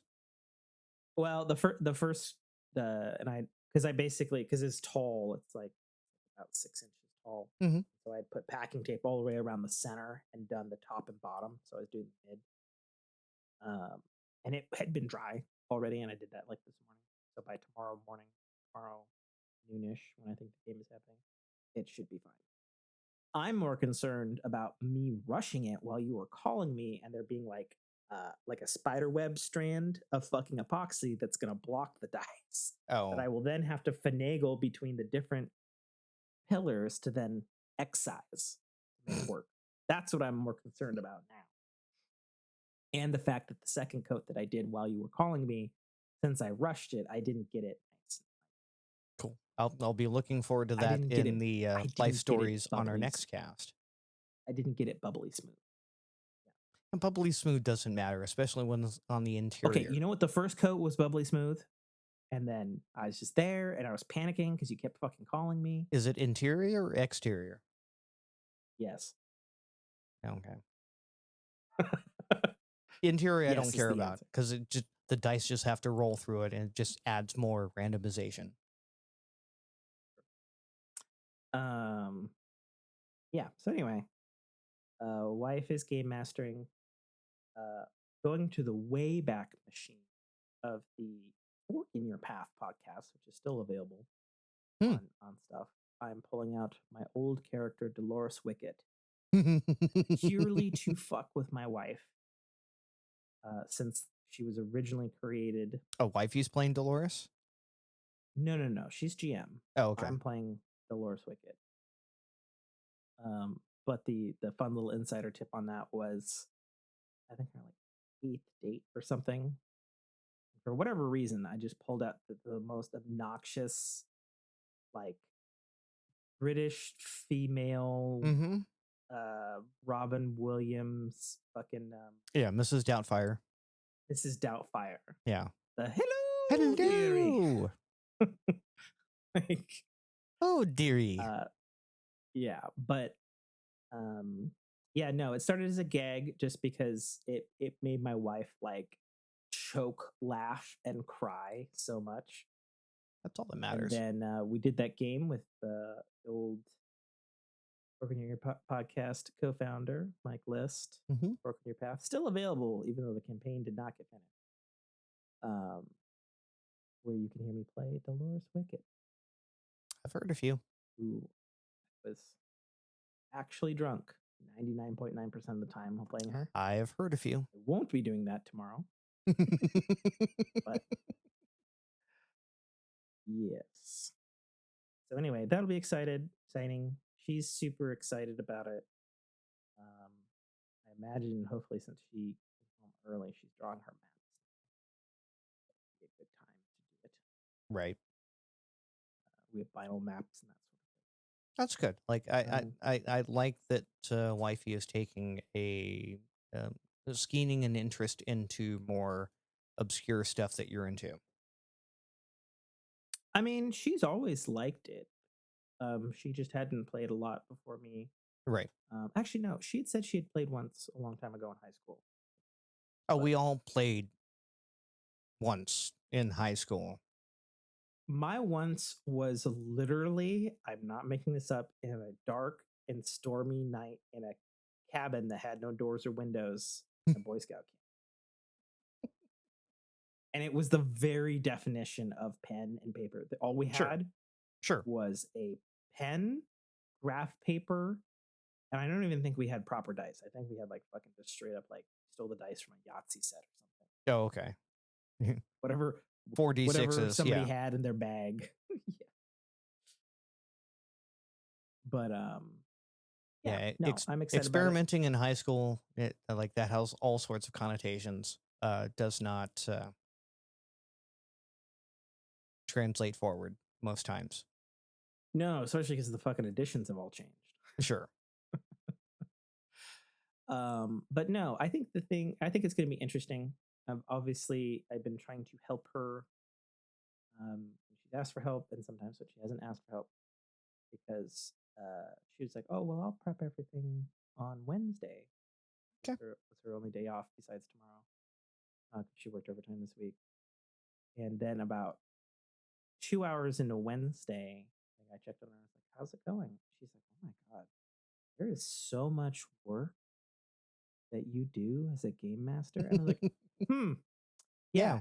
Now you're not gonna bitch next time I do it and be like, "Oh, why are you taking so long to use your own fucking time and stuff?" And I was like, "Yeah, because if you want to have a fucking good time, you have to put a pretty reasonable amount of effort in if you're game master. You need to make the maps. Oh, guess what? You need to figure out the fucking stats for the fucking monsters. You need to make sure you're fucking if it's a program campaign, you need to be reading the books, you figure out where the fuck people are gonna go." And I told her this. This is Yeah. something I learned from Mike. You don't plan ahead enough and you go off script, you will be fumbling in the fucking dark. Yeah. And Always plan for a nat 20. She thinks she has enough planned. Yeah. We'll find out next time. Yeah. Always plan for that nat 20. We'll find out next time. Because I've seen plenty of D&D campaigns just absolutely unravel with some unfortunate rolls of the dice, and it's like, well, yeah, you just beat the campaign because 4 people managed to roll nat 20s. Yeah, so it's interesting. So, because I did the D&D starter kit for 5e with my friend Daniel and his wife Sarah. So are you doing 5e or Pathfinder rules? We are doing 5e. Okay. Which is not what we normally do, because we do normally do Pathfinder.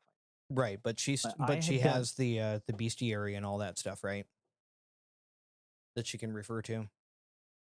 She has the manual that came with the set, but it's not the bestiary.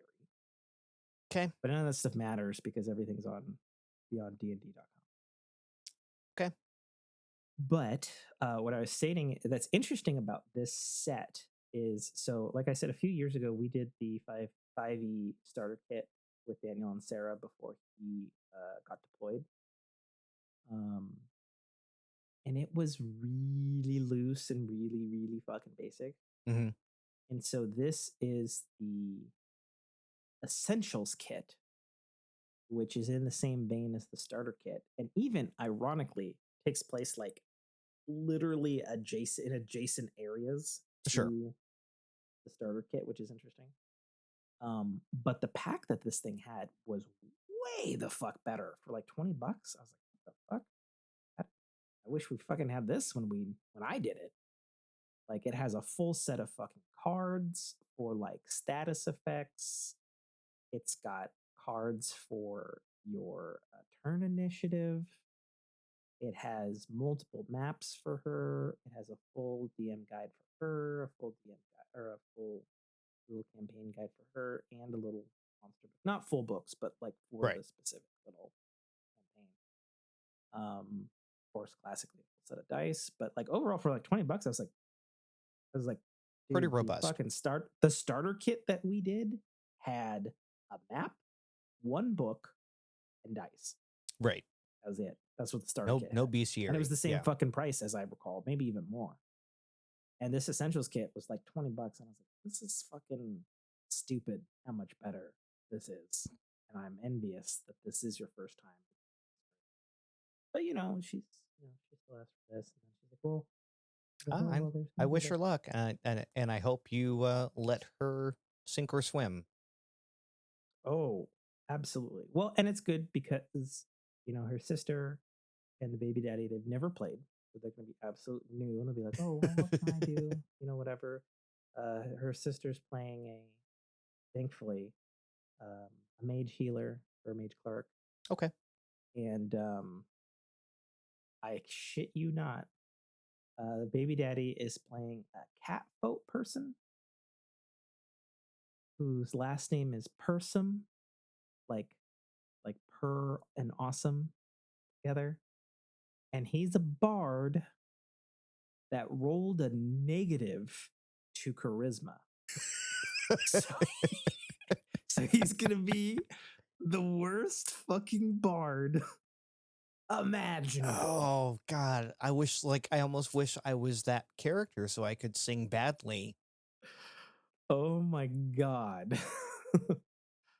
And he's like, oh, I rolled this. What does that mean?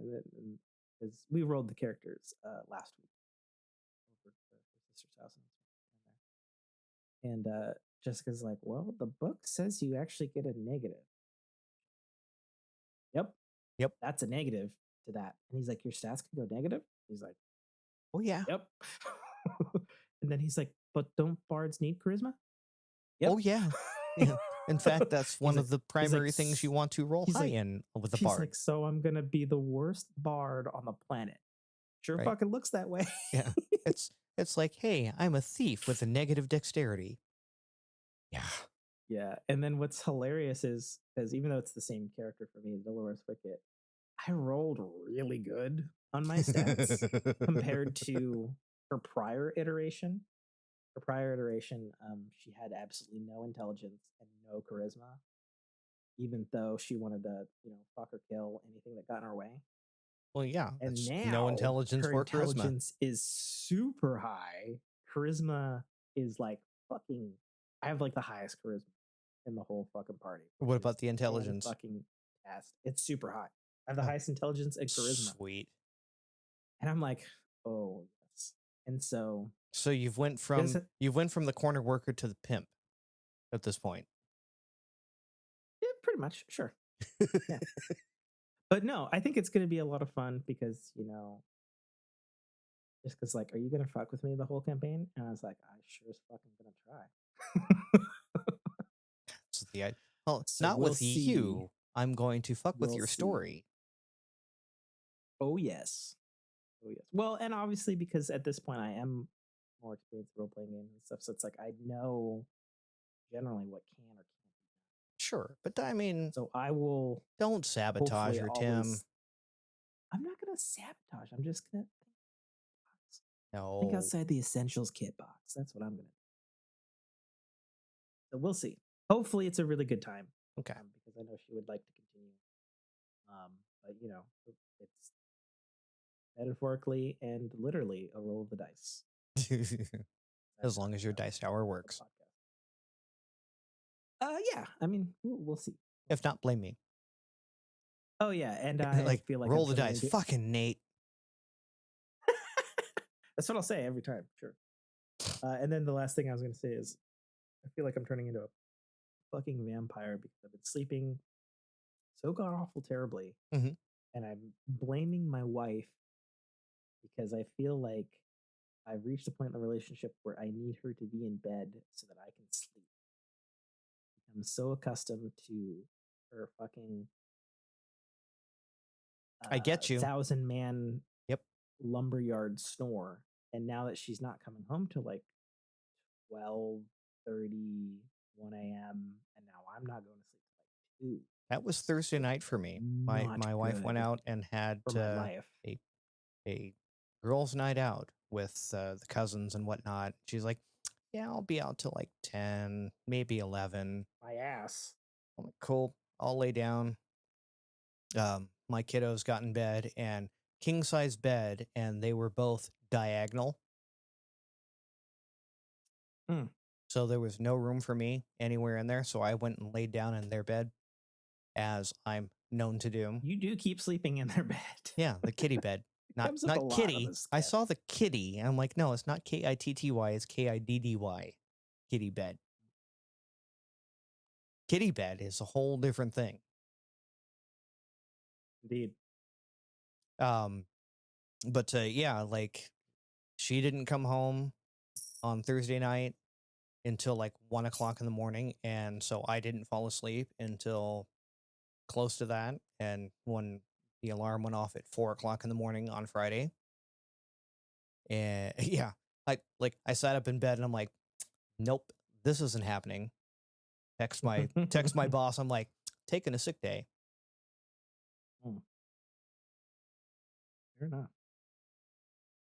Well, the ring has been spun. Saw that. We're moving to tech.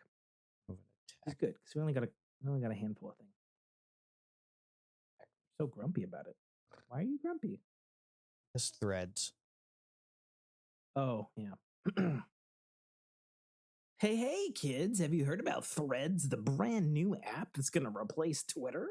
Threads by Instagram. Better get on it now. Threads by Instagram, by Meta. Yeah.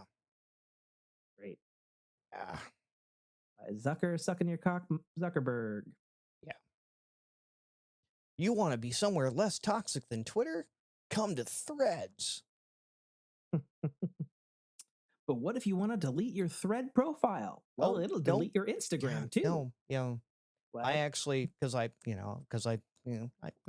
I'm engaged in communities, so I had to sign up for a Threads profile. But yeah, I had to go and retroactively change my Facebook profile and my Instagram profile so that my Threads profile didn't accidentally dox me. What? Because what do you mean? My Instagram profile was based off my Facebook. Right. So my Threads profile was based off my Instagram, which was based off my Facebook. So I had to change my information in Facebook. It was linking back to your real you. Correct. Because you put your real you on Facebook. Correct. Which I've already gotten a few people going, what was with the name change? And I go, Threads. Yeah. It was a poorly thought out, but I understand why they did what they did. It was the timing on it was perfect when Elon Musk decided he didn't want to pay his bills to the Google servers and had to throttle or rate limit everyone, so he wouldn't be charged a billion bucks or whatever it was. So we'll briefly move off the Thread thing, but since I'm not going to download that ever, and you've interacted with it, and obviously you know Twitter pretty well, how does it stack up to the game? It doesn't. It's basically think Twitter without DMs. That's about it. Okay. Like, it's the same shit. In fact, so much of the same shit that Elon Musk has sent a cease and desist to Zuck.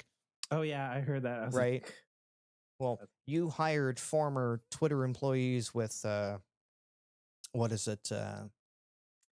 Insider knowledge, trade secret, knowledge, trade secrets, which is true. That does happens all the fucking time in tech industries. Sure, and they're totally fine, assuming that they signed the appropriate NDAs, right, and non-competes and whatnot. Sure. So yeah, I mean it's a competitor, and a lot of people I've already seen a lot of my Twitter following shift over to it because of whatever issues they have with Twitter. Like I have very few qualms with Twitter in the moderation sense. I had more qualms with Twitter in when they started rate limiting people. That's a different issue. So I understand that occurred. I personally wasn't affected by that. Neither was I. And maybe I didn't hit whatever the fuck the limit was. My understanding is Twitter is fine now. And actually, recent statistics state that the income is good. The user base has never been higher. And then the recent thing that I saw that stealth launched on Friday, only because I heard it through, which exactly, but it was some tech blog, on Twitter. Yeah. On Twitter, and they talked about, hey, we just got the invite into the revenue sharing program, and I just made like $890 today. And they're like, shit, if this is the future of Twitter, then fuck all the other people because they're going after the YouTube money. Right. And I'm like, well, that would be smart of them to do. Then, makes perfect sense. Sweet. Yeah, go for it. Yeah. Yeah, and I'm not like all the debates on the blue check marks versus non-blue check marks. Oh, you paid to get a blue check mark. I don't give a I don't care. Right. Do. Like I didn't care about them before. most people I follow, I know because I know. Like if I follow you, and if suddenly Tim_KA_Trotter blue check mark popped up and said, "I'm really Tim," yeah, I know better, and I you could DM you and go, right. Well, and counterpoint, you could be just fucking call me on the phone and be like, right, hey, right. Did you pay for a blue check mark? And again, I don't care. But yeah, it's like the whole check for verification. As soon as you monetize it, just all gloves are off at that point. Mm-hmm. Like I appreciate the fact that Twitter still has the I guess the gray check mark and the gold check mark. I actually that are like legacy check marks. No. So the gray check marks are new. Yeah, the gray check marks are like political government entities. Yeah, grays are governments. Yeah, and then their logo is square for corporations and stuff now. Mm-hmm. For like the profile, the mask over the photo, so to speak. Sure. Yeah. Anyways, Prime Week. Prime Week. What did you get on Prime Week? I got so many things. I was so tempted. I was so tempted to get that 4 terabyte NVMe. I'm an irresponsible adult with money, so I got stuff. I got a lot of stuff. My wife got a lot of stuff. Some of it I also finagled into. It should be stated right now. We are recording. I said it at the top of the show, but we're going to get into it now. So I'm recording on a brand new Blue Yeti X, which is their top of the line premier digital microphone, which is hooked up to the official Blue Radius shock mount, which is hooked up to the Blue Arm, which I've had already for some time. Do me a favor, pound on your desk. Oh yeah, I actually wanted to try this during the show. All right, so this is a desk pound. Nope, I heard that. Yeah, well, there's a lot of noise. There's a lot of shit on my desk. Okay, what I'm actually going to do is I'm going to bump the mic. Minimal. Same as minimal. Right. Yeah. Okay. Or what about if I like kick the desk here? Nothing. Yeah. Yeah. Excellent. Excellent. Yeah, I don't think I can. Yeah. Yeah. So it must be stated that the Yeti X and the shock mount are actually gifts, birthday gifts for me, belated birthday gifts for me. From you to you? No. Oh, okay. So I got the Yeti mic, came courtesy of the wife, who I think I said I was getting a little butthurt that she hadn't got me a gift. It was weird because I don't ask for gifts. She knew. She knew what Prime Day was coming. Yeah. Well, so it wasn't she thought of it gift. It was I saw this and I saw the sale on it on Prime Day and I went, hey babe, were you still planning on giving me like a gift for my birthday? Because the mic is like down like $80. Right. So if you want to Apple Pay me some money, I'll just get it. That would be fucking fantastic. That would be great. And so she did, and I was like, yes. And then I was like, ooh, I should fucking get the shock mount. Why? Well, yeah, if you're debating getting go big or go home, right? Mic. And then I looked at the shock mount, which is normally like a fucking $100. Mm-hmm. The blue one, it's overpriced. And I saw it was $50. I was like, that's good. And so I literally called Daniel. I was like, hey, bro, you still planning on getting me a belated birthday gift? And he's like, yeah, I am. I was like, okay, cool. What monetary value number would that gift hypothetically be? And then he's like, why are you asking? And I was like, so I just finagled my wife for birthday gift money. I'm getting the Blue Yeti X mic birthday gifted money from my wife for that. And he's like, dude, cool. And I was like, and the shock mount is $50. And he's like, uh-huh. And I was like, so what you could do is you could have him pay me $50 for this sexy ass shock mount, and then I will have completed an audio upgrade, So which would make me very happy. when I said the blue shock mount for the snowball was big, Jesus fucking right? Christ. That's the blue branded one.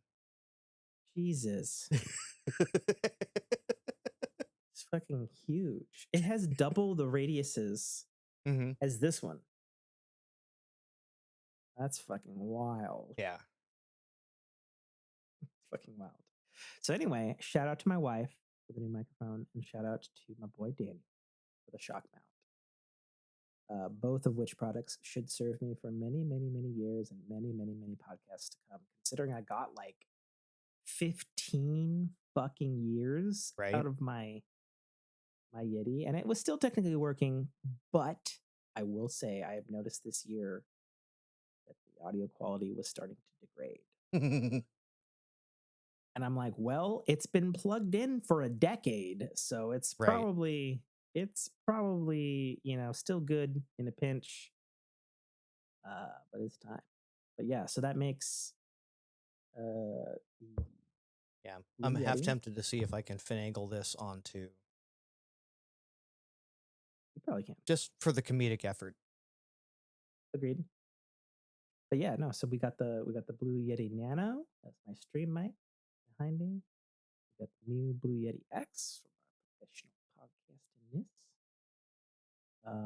And then I also got a $8 foam pop filter, which I guess is not quite foam. It was foam velour, which I didn't know until I fucking opened the little sack. Yeah.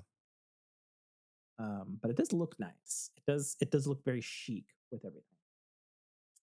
And then, as I also mentioned pre-show to Nate, I will need to get a different USB cord for it. Not that this USB cord is not working; it's working obviously great.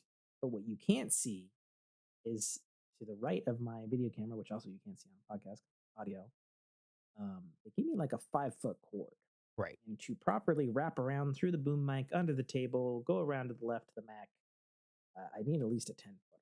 Mm-hmm. And I had a lovely 10-footer. I can't say that apparently. 10-footer. It was like a bright orange cord that had nice gold contacts on it that had been plugged into the old mic cover. But the new mic uses USB micro.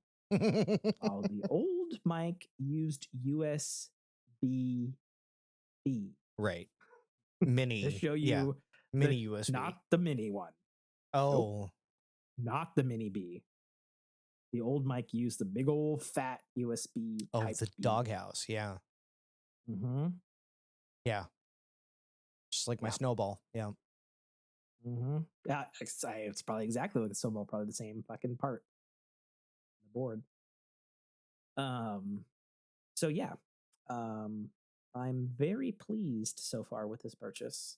What I didn't know with the Yeti X, and I've researched all these specs, but I'd forgotten about them because I didn't purchase it. Nate has pointed out that we're recording in 24-bit instead of 16. And 48 kilohertz native. And 48 kilohertz native versus 44 point whatever. Yeah, 16-bit 44.1. It's more bits. Yeah.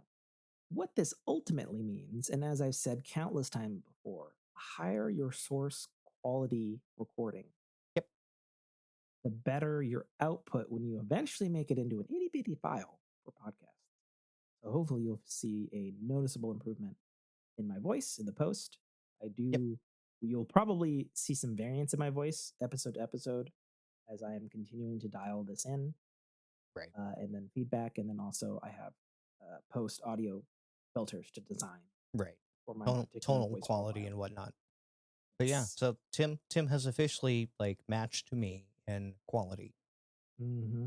Mm-hmm. I'm very pleased about this Yes. because, as I told Nate, pre-show, post pre-show, pre-post show, Pre post show. Yeah. pre-post show. Yeah, that one. Um, it has been irking me that his audio quality Is is hella consistent. unabashedly Yeah. superior and consistent Yeah. over mine. Some fun facts of the Blue Yeti X that I didn't fucking know it did. All of the LEDs, they have full RGB and RGB assignment control. Nice. Pretty cool, actually. So I can make my gain volume thing whatever I want. I can change the colors of the fucking mic array patterns. Like, that's fucking absolutely useless, but cool. Makes you happy. The biggest thing for me, though, other than the fact that the obviously audio, it's newer tech, it's better, is it has a built-in onboard, looking in my eyeball right now on the microphone itself, gain and metering Right. levels. Like, I can see it. Like, I can see my dots of green going up, peaking just a little bit into yellow. I Right. can't make it go to red because I dialed it in prior to the show. Right. But And it's always nice to have a visual. Like again, I have the mixer board over here, so I can see yeah, a visual representation of both mine and your feed and game feeds and yeah, whatnot. And it's always yeah. nice to have that as opposed to doing it in post going, Mhm. well, crap, I was overblown. Well, and the thing is, I And I have think, a digital meter right now on my recorder on the sure, Mac. But there's just something nice about seeing it tactily in the real correct. world, Yeah. especially when it comes to audio. So it's just really nice. I will say I did not expect the mic to be twice as fucking heavy as and my it's old Yeti and it's because it's still smaller. it's still It's 0.2 slightly pounds lighter smaller. than this mini thing here. Oh, I bet. I bet because yours is non-digital, it's analog. Yeah. Um, Yeah, I was looking at reviews because I was like, "Oh, let's see what Tim got versus what I'm currently running." And for those of you mhm. that don't aren't caught up, I'm using a Rode Pod mic and a Rodecaster Pro mixer, and the Rode Pod mic for $100 is absolutely stellar, as you can tell from all Yeah, the episodes you've it's listened very to. good. Um, Honestly, just to my ear, who listens to a lot of other people's podcasts and know what some of the big boys gears is, mhm, your Rode Pod mic, to my ear, sounds just as good as the top of the line. the SM7B. The Shure. Yep. The Shure. That's the one? Yeah. That looks actually very similar. Yep. Short, stout, but But yeah, this thing weighs in at just over what is it, 2 pounds? yeah, honestly, I don't know. I don't know how much the Yeti X weighs. 1.8. Oh, okay, you do know. Yeah, Okay. it's pretty heavy. They were like, Honestly, when this I is put it really in the heavy, shock and then mount, like, oh, but the Roadcaster is like 2 and change. yeah. Honestly, when I put it in the shock mount, I was expecting the shock mount to like sag more. Yeah, Obviously, it doesn't, since it's the one that's designed for this particular mic. So I shouldn't have been surprised, but I was. yeah, it's more the arm you got to worry about. Like I had to upgrade this bad boy here Hmm. because I had the snowball with that, halo ring. Oh, my thing though, when I was ordering it, was I was like, man, am I going to have the right arm adapters, radius, and then the thing, They're pretty the good Yeti? about including the 3/8 to 5/8 adapters. Um, they didn't have any adapters in the new equipment I have, but it the adapter I have on the arm already, which is a blue adapter already, that fit into the base of the old Yeti, does work perfectly. Yeah, so 3 So to 5 everything 8. was Like all good. my I didn't snowball have to came with one. I worry. was like, oh, thank God, because my armature was not. Yeah. But yeah, no, I'll have to get a 10-footer USB cable. I technically undid my USB setup for this 3 times today already in preparation for tonight's show. Those who've seen the Twitch feeds of our show know that I have a RGB glowing placard of the USS Enterprise D behind me. That is powered by a micro USB Type B connector. But the cord for it is fucking 10.5 feet. I tried to swap it and then realized that that cord is a piece of shit because my power was going in and out so many times that my Mac said, microphone connected, microphone disconnected, microphone connected, microphone disconnected. And I was like, okay, that's not good. So I went back to the included cable that is technically above my screen right now. Right. to reach where it needs to reach. But that's not a big deal. It's not a beautiful setup, but it's functional at the moment. Yes, indeed. But it was also something I couldn't find on the Amazon description of like, I want a fucking cable. Because the original Yeti cable, the original was a 10-footer. I know because I still have it, even though I didn't use it because the connector is bent at an L in an unnatural way because when it fell off of a mic stand that failed one time. Still works, but I decided to replace it. Yeah, I also splurged a bit for myself, and I did snag a 2 terabyte official Xbox Series X expansion card, Seagate brand. Nice. Which I was very pleased with and shocked how fucking heavy the thing was, considering it's like a fucking all the heat of an inch. Yeah. And probably whatever the specific metal was made out of as well. Since the original design for that is that it fits exactly perfectly snug into the main heatsink and the main motherboard. Right. I have to imagine the metal is probably something very particular. But yeah, I was very surprised at the weight. It's like I pulled it out and I was like, damn. This don't feel like no SSD card. That's for fucking sure. It's a sign of quality. Yes. I plugged it in. It worked immediately as was expected. Though the I don't know, the techie part of me was like, update for this? I don't know how long this has been sitting on a shelf. I'm gonna reformat it just to be sure. Right. I was tempted. Like I saw that I saw a 4 terabyte NVMe, and I'm like, that's a backup drive. Pretty fucking awesome. And I have a spare port in here. You told me no SSDs for backup drives. You yelled at me about it. No. As a for my games, because I can't put them on my main my C drive because Windows it resides there. But as a games drive, not a backup drive. Yes, I understand. Yeah. I did also, and this is maybe dumb of me, but I did it anyway. I did also splurge and I got a 2 terabyte NVMe Samsung heatsink PS5 compatible drive. Okay. Which is somewhat dumb of me because I just got the 1 terabyte at the beginning of the year. Now I need to figure out what the fuck to do with that. The 1 terabyte? No. Yeah. Send it to me. I'll use it as a jump drive. I mean, I did pay money for it. It's basically new. Okay. 2 months wear and tear. We talking a little bit of numbers here? What are we talking? I'll pay for shipping. Might be looking for just a skosh. Okay. But since obviously it's already depreciated in value. I think I paid $100 for it in the year. I don't know. Let's see. We can talk after. Okay.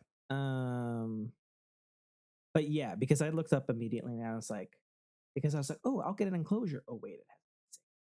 And I looked, and since all the enclosures are the heat sinks, like if I wanted to get like a USB-C, I was like, oh yeah, I'll just do that. And I was like, not so simple with the fucking heat sink. And then I dove into Reddit, and they're like, Samsung uses a fuck ton of thermal paste and glue. Good fucking luck getting it off. I was like, shit, I don't want to deal with that. And there's all kinds of stories on Reddit of like, yeah, no, I got it off, but I accidentally peeled the first layer off of the. Yeah, they don't want any warranty issues. No, and that's fair because Samsung's had a lot of those. Mm-hmm. They like to over-engineer sometimes. So did that, and although that SSD is not here yet, it'll be here till the 27th.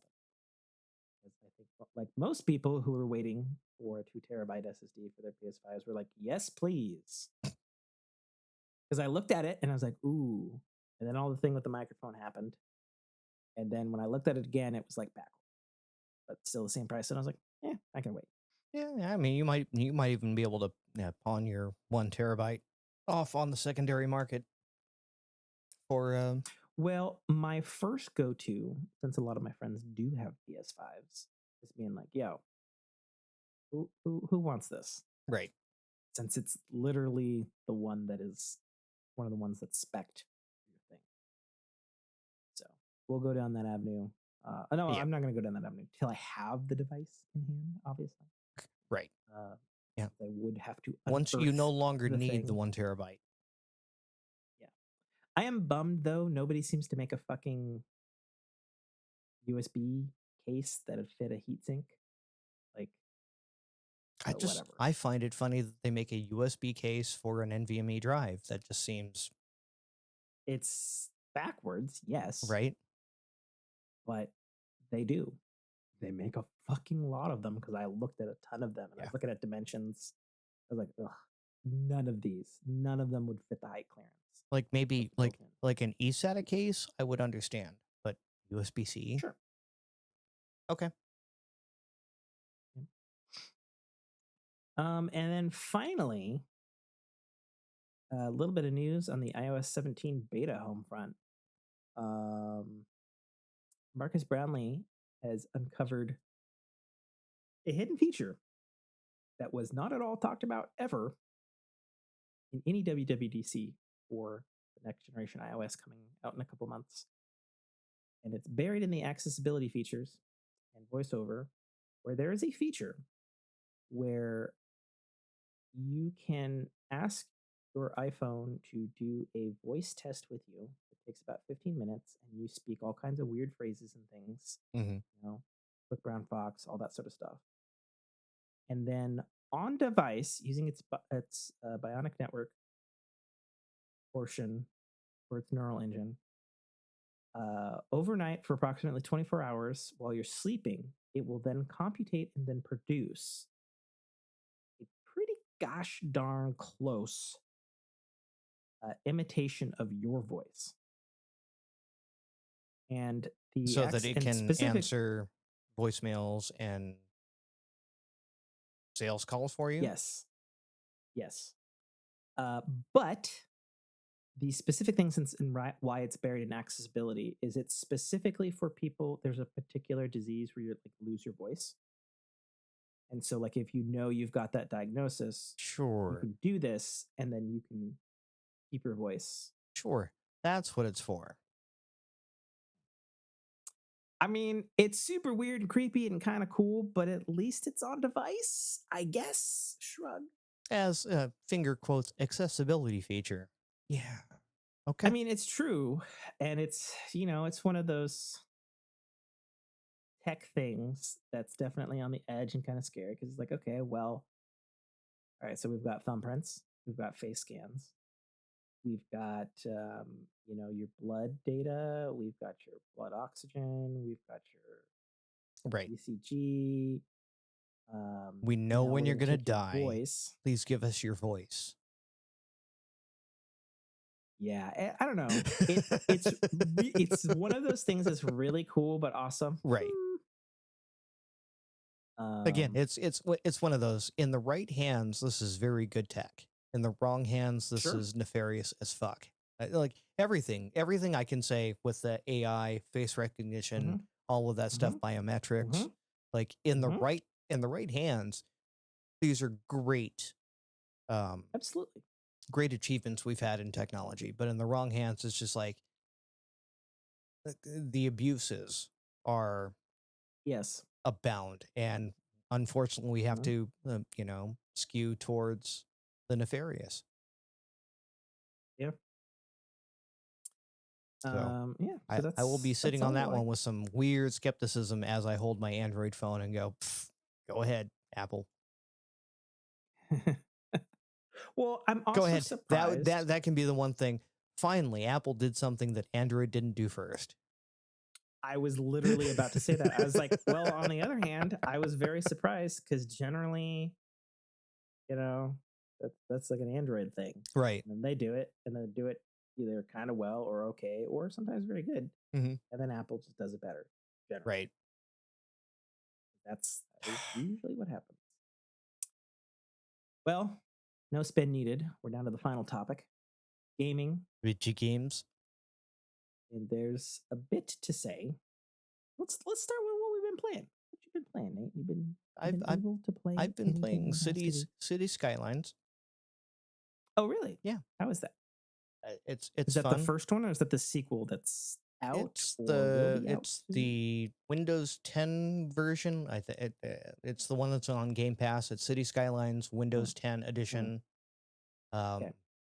and it's been scratching that itch. I saw the announcement for the next iteration of it coming, Yes. and I've always been a SimCity fan, and this is probably the most modern take on that kind of franchise for me. So Hmm. I got into it But back. like, I is got back it into it good? Is it going, real good? yeah, I'm waiting for the next one. Let's see if I still have my the chops to play this. Mm, okay. Okay. So you would recommend? The existing one, definitely. Yeah. Yeah. Just don't just mind your cemeteries. Have plenty of them. Find your cemeteries. Yes. What? Oh, because death.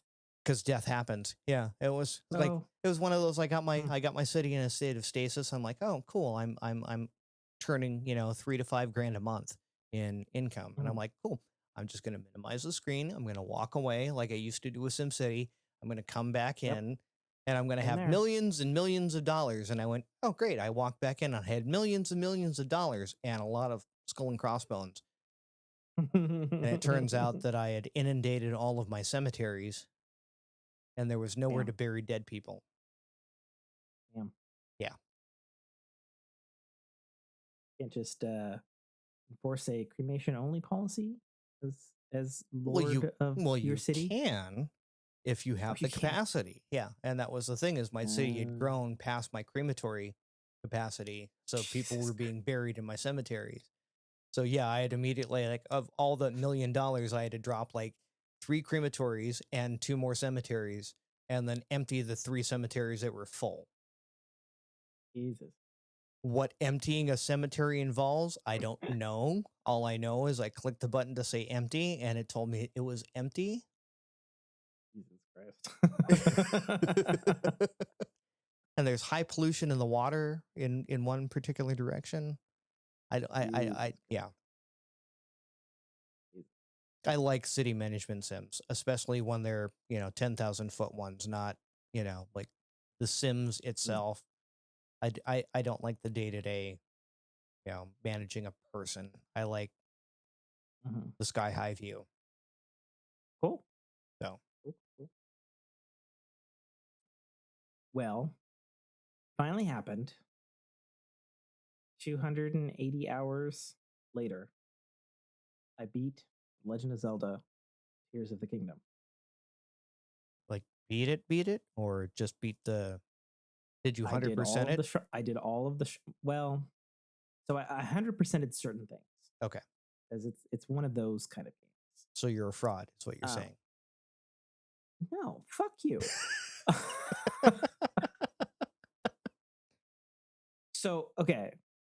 So my opinion, based on Breath of the Wild, 100%ing Breath of the Wild is completing the majority of the quests, side quests and stuff, getting all the hearts, getting all the stamina wheels, and completing all the shrines and beating. Okay. So with those same metrics, and then add batteries and all the underground shit and the light roots and all the other extra shit that's new to Tears of the Kingdom. Did all the shrines, got all the hearts, got all the stamina wheels, did all the underground depths, and went in and beat the final area and bosses. Roll credit. And I have to say, it was something I was a little nervous about because I was starting to see there was like a couple of screenshots that were spoilery that I had seen. Oh, look at that. Oh, look at that. Right. And then the YouTube videos are starting to pop up, like, oh, how to do this to the final boss or whatever. Right. Way. And they were starting to become more frequent. And I was like, yeah, as more people get to that point and start min-maxing. Need to complete it. And I was a little bit worried because based on the first game, Breath of the Wild, if you max out all your shit, you go into the final battle. It's pretty much a cakewalk. It's not very final bosses, whatever, end game stimulating. You could definitely overlevel. Oh, in Breath of the Wild, 100% you can overlevel. There's an apex probably about halfway through all your upgrades. You're like, yeah, I can pretty much tank. Or one shot a bunch of stuff. And then, as I've stated over the many, many podcasts I've been talking about Tears of the Kingdom is significantly more difficult overall from the get-go, which is great. And while I'm not getting one shot all the time, there are still a couple of things that are difficult. But I can tank stuff.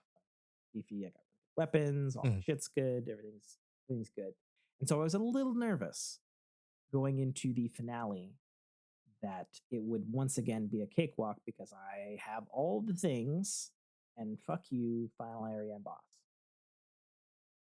I was pleasantly surprised that it was indeed challenging. I did not die, but in the final area and the final boss, I was more than low to have fucking one heart almost like 95% of the time.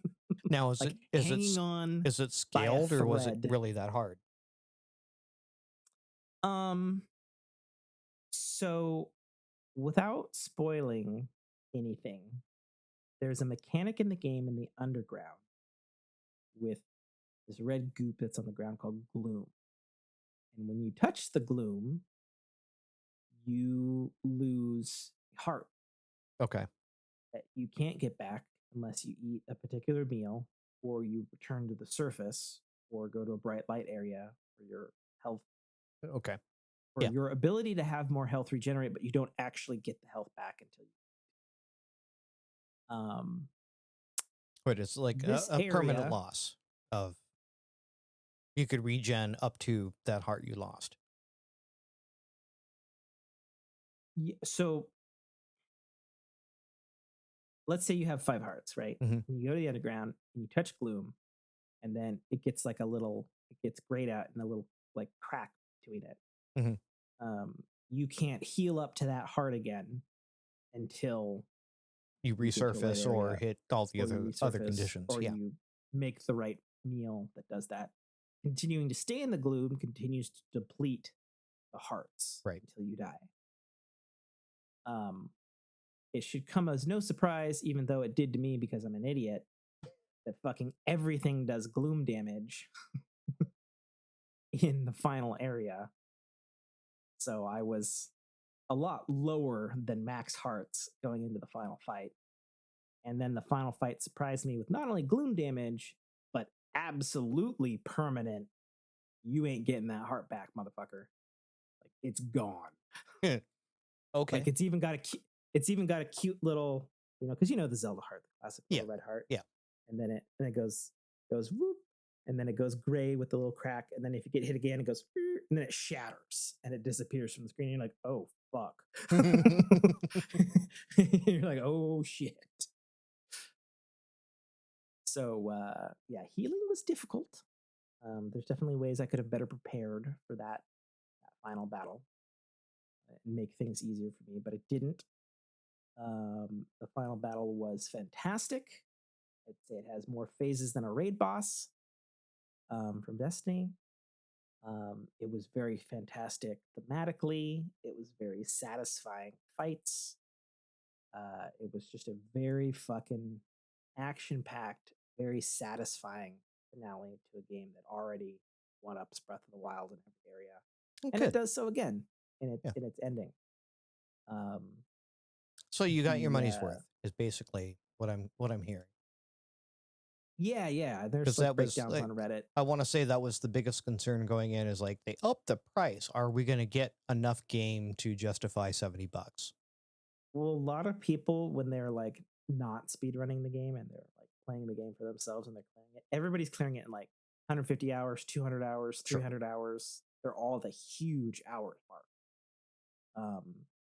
There's already breakdowns on Reddit. No offense to the speedrunning community. You guys are trying to break the game. You are not the norm. Sure, absolutely. No, I think somebody did the breakdown of how many cents it was per hour to make 70, and it's like well exceeded that like 4 times over or something like that. But yeah, no, Tears of the Kingdom. I was so satisfied by the finale that I reloaded the save and did it again. Like immediately after the credits rolled. Good.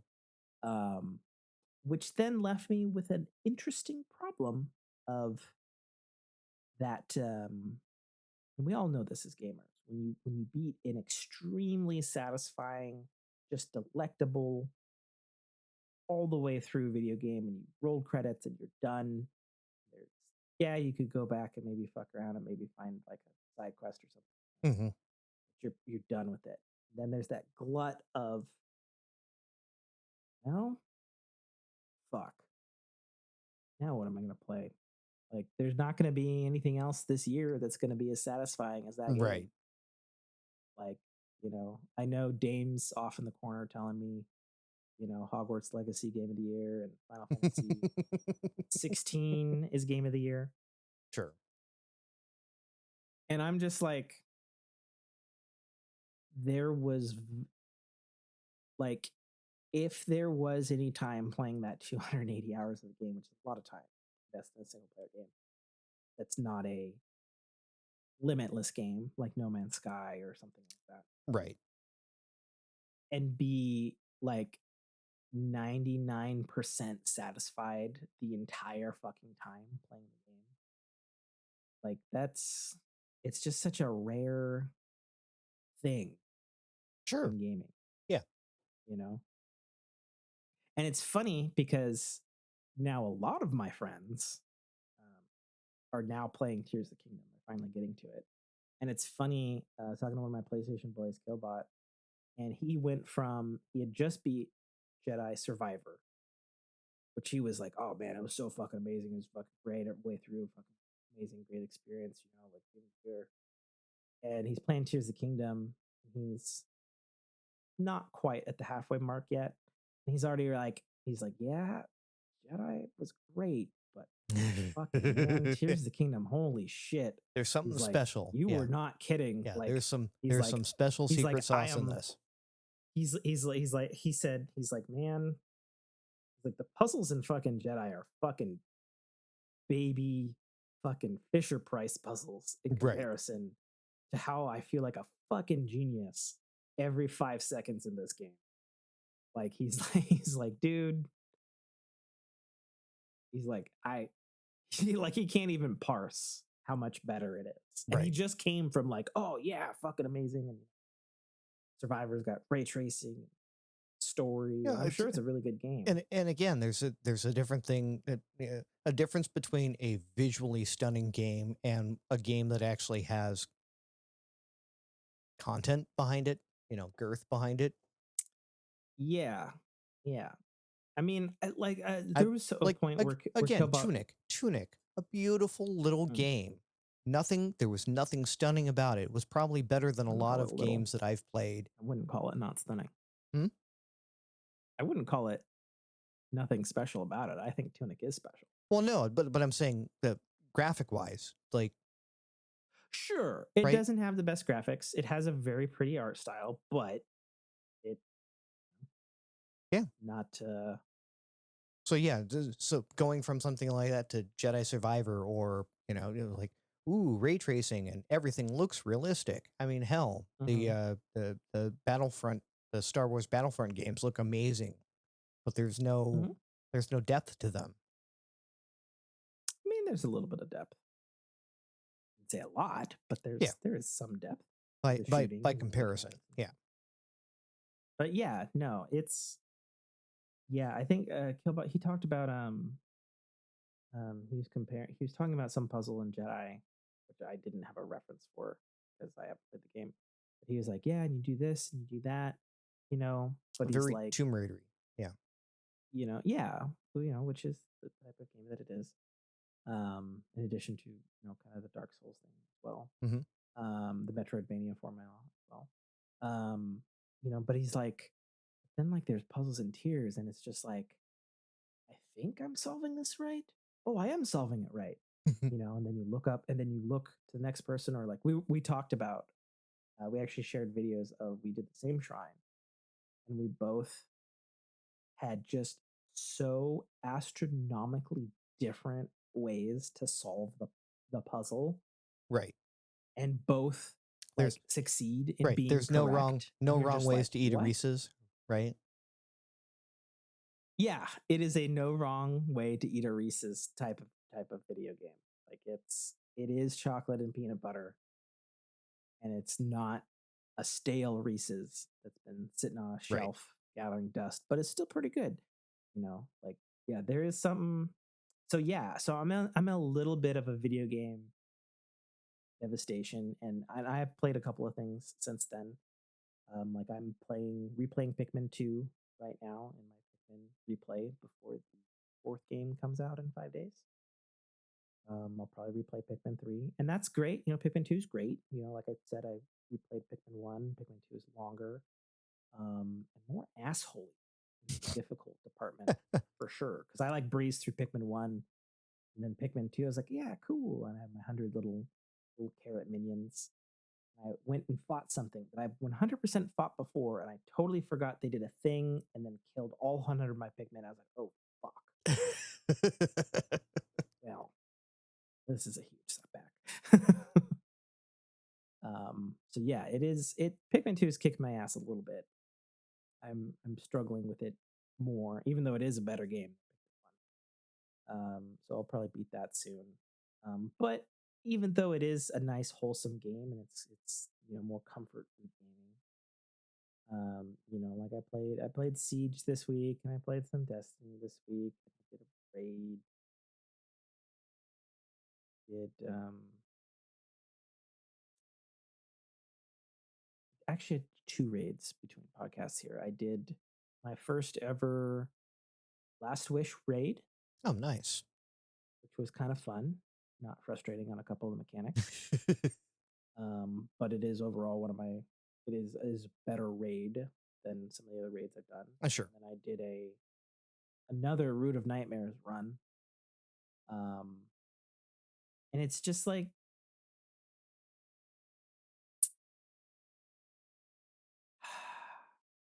the thing that I hope we see in video gaming from Tears of the Kingdom is people realizing that that technology push shouldn't necessarily be into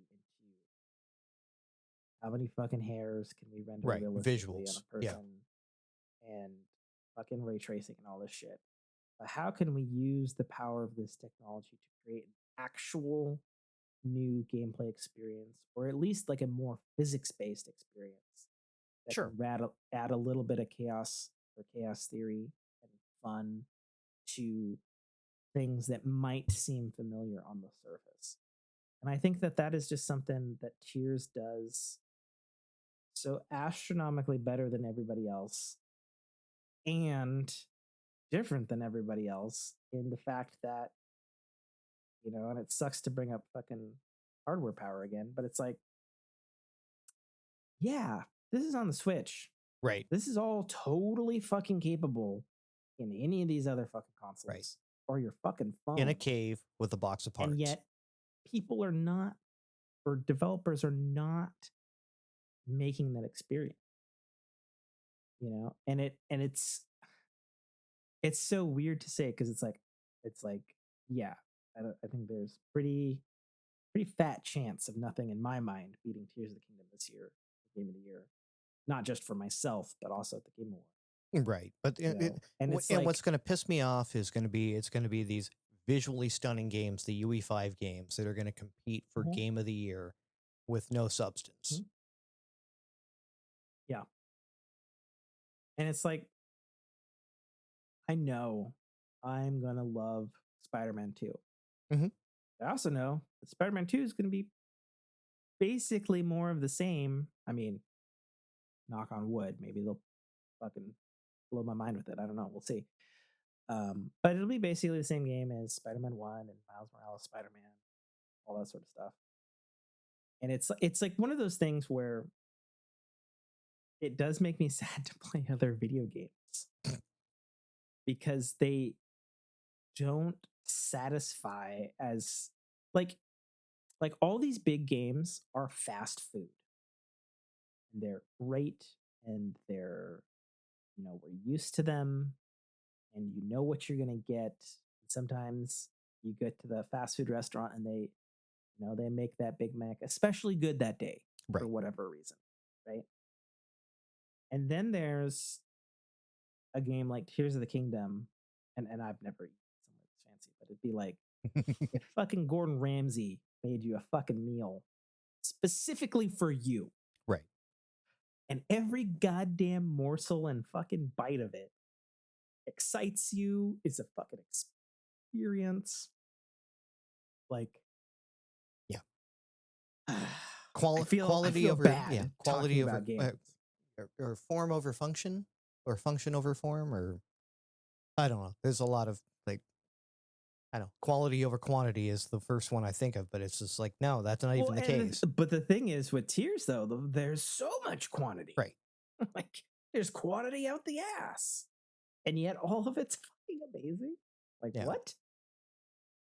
Yeah, put thought behind put thought behind the bones behind your game before you want to just pretty it up. Well, and it goes back to the thing, and this is public knowledge. Nintendo builds a prototype. And only if it's fun, then do they design everything else around the game. They never start, even though I do like story games, they never start with story. They never start with art even.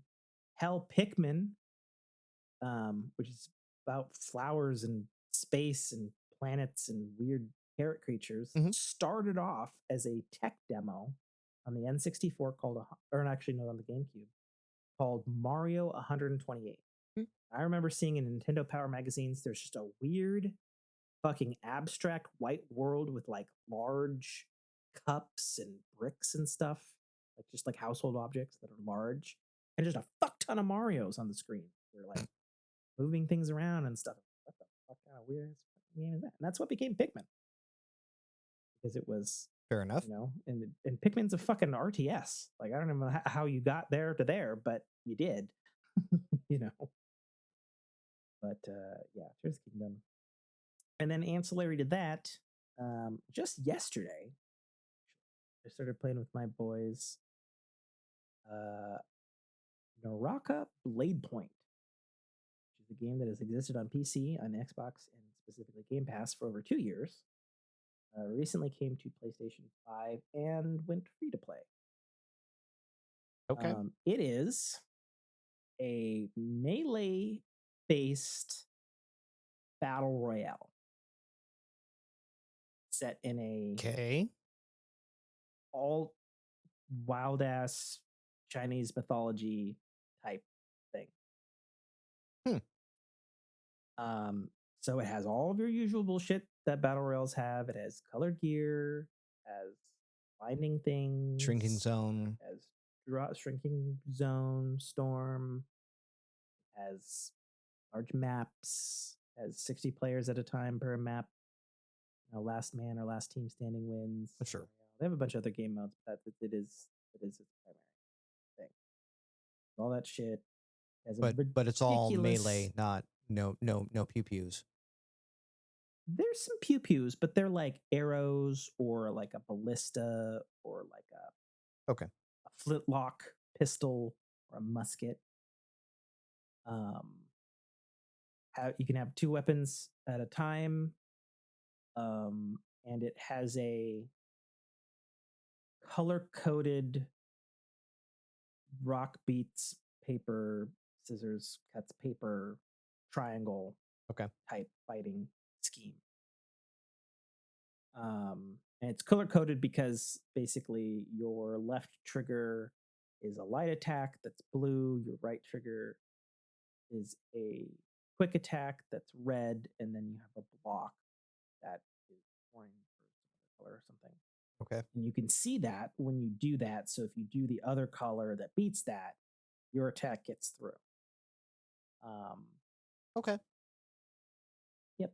And then there's an interesting thing where if you can pull off a counter, you rip the weapon away from the other player, leaving them with nothing, which is very shocking in the middle of a furious fight. Because you're like, yeah, sure. Yeah! And then all of a sudden you've got your fists out and you're like, I have oh, your weapon fuck, now. Where's my weapon? Yeah. I wouldn't call it a great mechanic, but it is an interesting thing that can spice it up.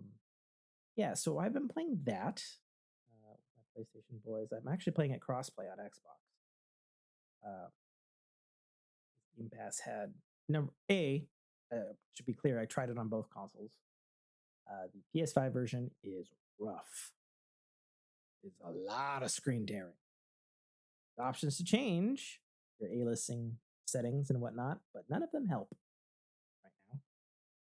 Xbox, it is infinitely smoother, infinitely better.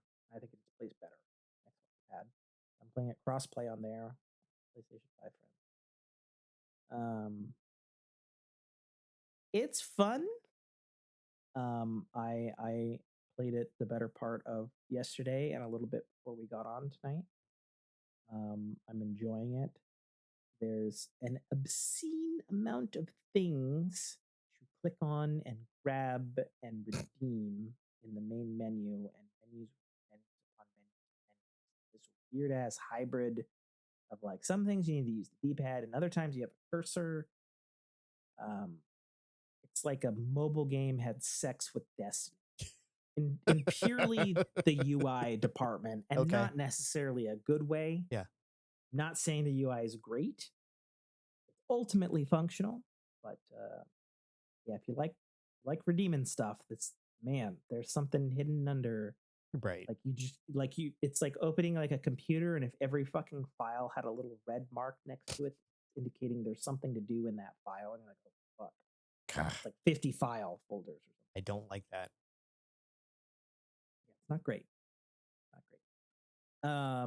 It's fun. I'd say the biggest thing, obviously, is that it is melee focused. So there's not in any fight, unless you're not understanding how the combat works with its triangle rock beats paper type of gameplay. Rochambeau. Yeah. So basically any fight, I think they're onto something in the fact that, it's not like the typical battle royale where it's like, oh shit, people found me and I got fucking blown up by the rocket launcher. Right. Oh shit, the dude with the fucking gold armor that's obviously better than mine fucking came in and just tanked that fucking grenade. Right. You can't, pay or play to win. No. So skill is obviously a thing. And obviously if you come across someone that is more skilled than you, you're fucked. But at least on the outset, and while the game is fresh with plenty of new blood from it being crossplay with PS5, just having launched there, it's just gone free to play for the first time in 2 years. They got all that new info. Cool. At least right now, it feels pretty good to play and go and fight and be like, oh, okay, there's a pretty good chance that I could beat this person if I play the game. Right. Which is refreshing. I'd say that the combat is a lot like a fighting game mixed with like a little bit of like a Soulsborne kind of thing. I would say it's not the same as something like, say, For Honor, which has very technical fighting. The fighting's easier to get into in this. Oh, Right. and then on top of that, each character they have like ultimates, the usual accoutrement that every fucking game has these days. So yeah, played a bit of that. And then the last big thing, which we don't need to belabor too much, but Activision Blizzard Yep. is officially owned by Microsoft. Closed. It is done, with the small exception that is not closed in the UK. But they're at the negotiating table on Friday, and the rumor on the street is that Microsoft is actually going to give up xCloud streaming rights in the UK, specifically to a company called EE, whoever the fuck they are over there, because that will somehow appease their version of it. I don't understand how all the nuances work. I'm more concerned with them clearing the FTC, would be as that affects us over here in the Continentals. Yes. But yeah, I think the thing though about the whole FTC case, and then they filed for an injunction immediately after they lost. Of course, as you do.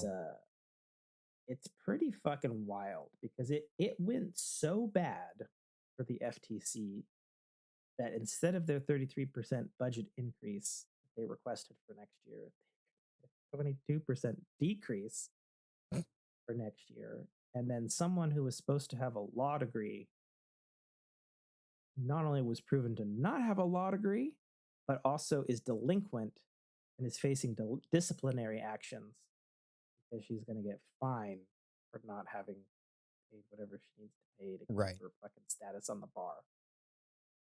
What I find amusing about all this was the acquisition was supposed to be, I guess, formalized and announced yesterday, and I've yet to see anything on it. Has it been announced, or I think they want to close the.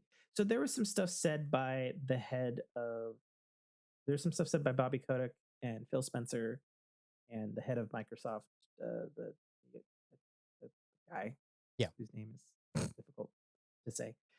There were some statements by them. I saw some stuff on like IGN and tech places and like Twitter and stuff.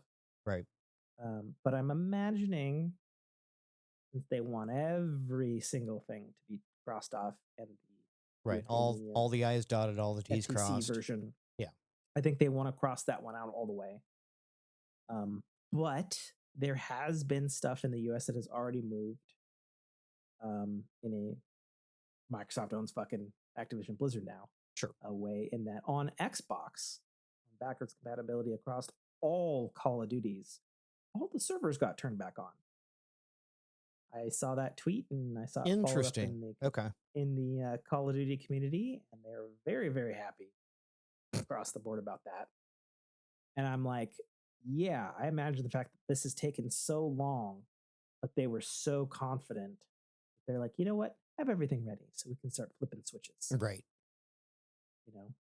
That's just, so frustrating over something like, again, Sony perceived that they would lose some huge market share value when they own such a good majority of the space already.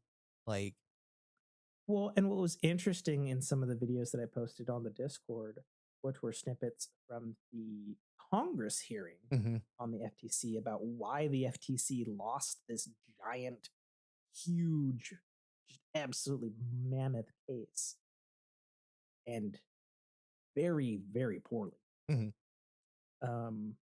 A lot of that had to do with a complete lack of understanding. Yes, So. absolutely. Had absolutely no idea. And I listened to Hoglaw's virtual legality episode on this, which actually is a rare episode because he's still recovering from a stroke that he had. Yeah. But he did a full episode on it on Thursday when they had won. He hasn't covered the new stuff yet, but he hasn't actually made an episode this year. So it was good to hear his stuff because he's a real legal corporations litigation lawyer. His basic statement was like, wow, the arguments that the FTC is making, they're just so woefully unprepared that they just don't understand. And they're saying the wrong things. They didn't, and there was a point where the judge pointed out that they brought absolutely no evidence other than the fact that they wanted to block the merger. Right. And they're like, and there was a point where the judge was even like, why are you protecting Sony? Mm-hmm. Like, you brought no evidence. Right. But we want to block this. They're like, why? You can't because even we want provide to block this. But a why? wrong text or ill intent. And you're just claiming that Microsoft is going to turn their back as soon as they have it and screw everybody else, despite the fact that they have signed contracts. This Call of Duty thing, right? As the judge called it, is worth so much money, apparently. Yeah, the crux of your reason for bringing this here. Yeah, and I think she had a final closing statement of something like, "Sucks for Sony, but looks good for gamers and Call of Duty fans." Yeah, like she literally said something like, "It's fucking wild." Yeah. And then everybody on Twitter was like, "I can't wait for the fucking Netflix movie." Right, it'll be the next. It'll be the next Tetris or Nike story. People were like, "They're like, oh yeah, we should get Josh Brolin to play Phil Spencer," and fucking sign me up. Sign me up. Yeah, it was fucking hilarious. I'll go out there in the geek t-shirts with the dad bod. I've been working on this role my entire life. There you go.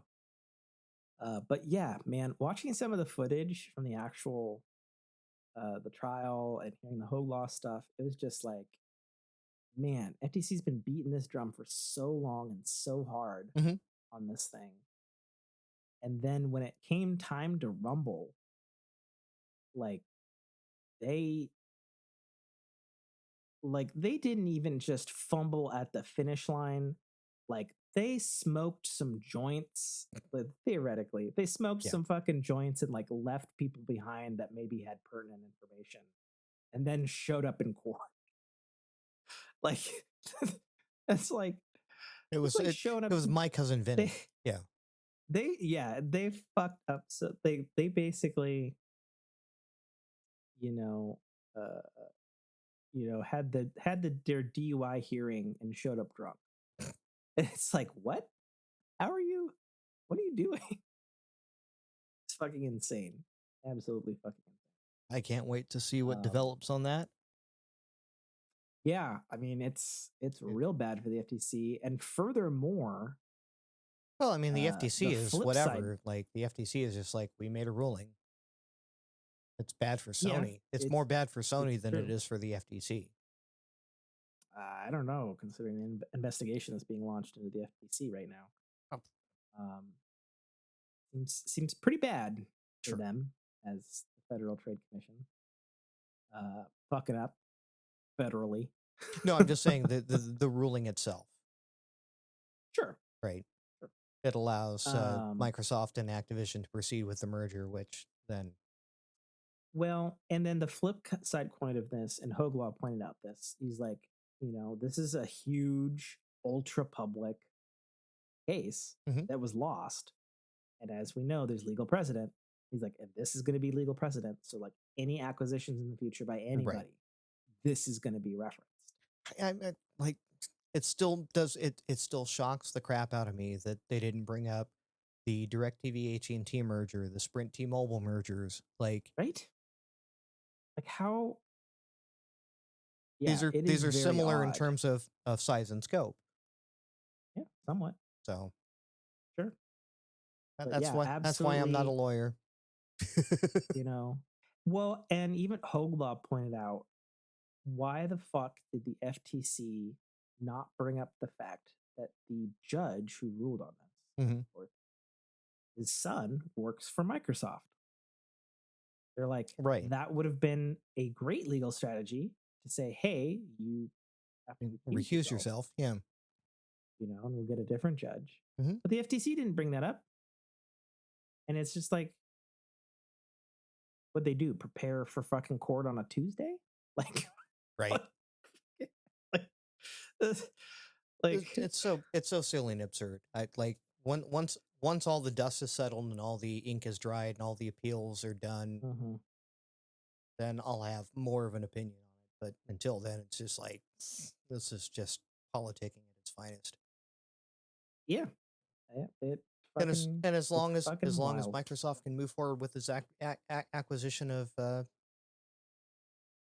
Activision. Well, and then the other thing that was pointed out as being potentially somewhat dangerous that was revealed, Microsoft has a list of all the other video game companies Oh they want yeah. to acquire Yeah. that are, by comparison, infinitely smaller. Sure. And it's like, if they want to go after them and close that, that's going to close. Right. Like that. It's like you let's have Activision. So like that's what's going to happen, because then they can point at the legal precedent and be like, okay, cool. Sure. What about this? And it should be their right. Yeah, right. It's true, because that's what happened in the court of law in the USA, and it's already been. And again, it's not like signed in it's every not other like country. PlayStation hasn't been snatching up companies, like Bungie and Yep. So Very true. turnabout is fair play. Very true. Yeah. The only people this is bad for is us. That's really the long and short of it. I mean, I guess. I mean, as a gamer, I don't see it as bad. Because, I'll get to play Diablo 4 on Game Pass. Sure. As long as you're not, again, for people that own both consoles, yeah, it makes no difference. For the people that own all three consoles, makes no difference. Sure. In fact, you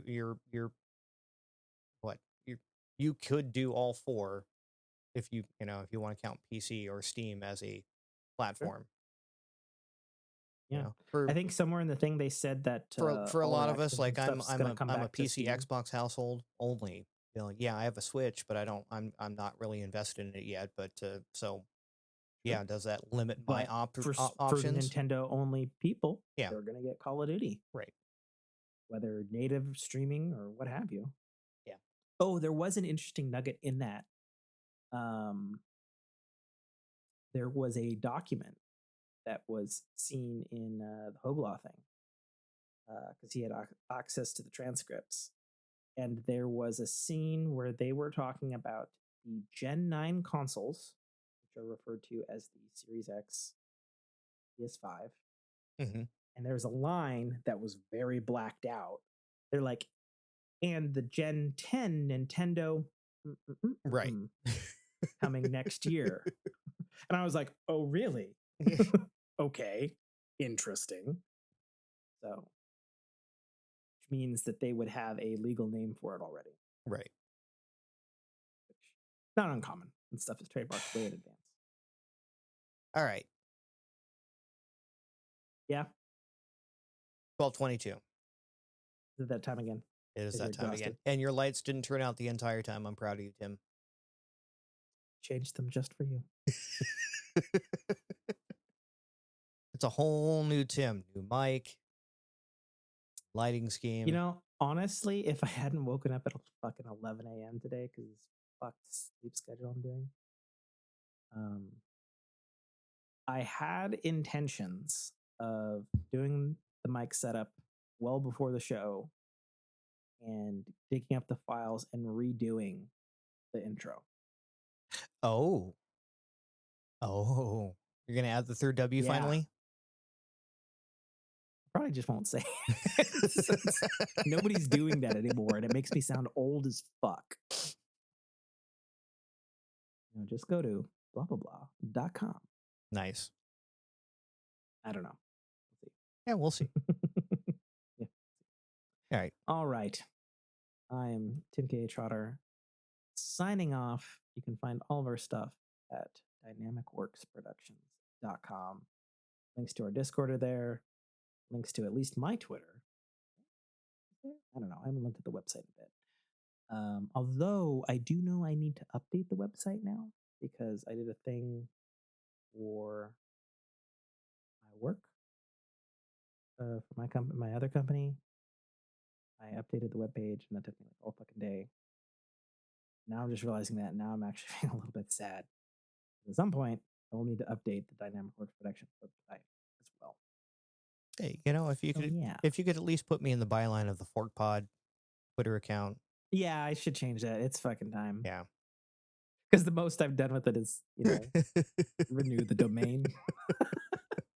Occasionally check to see if the Discord link works. Yeah. Should probably take down the Retro Snake video game link since it's been delisted. Oh, okay. Yeah, not my fault. I didn't build the app. I just did the music. Thank you very much. And play tested it. And on that note, so it goes. Get forked. Snake.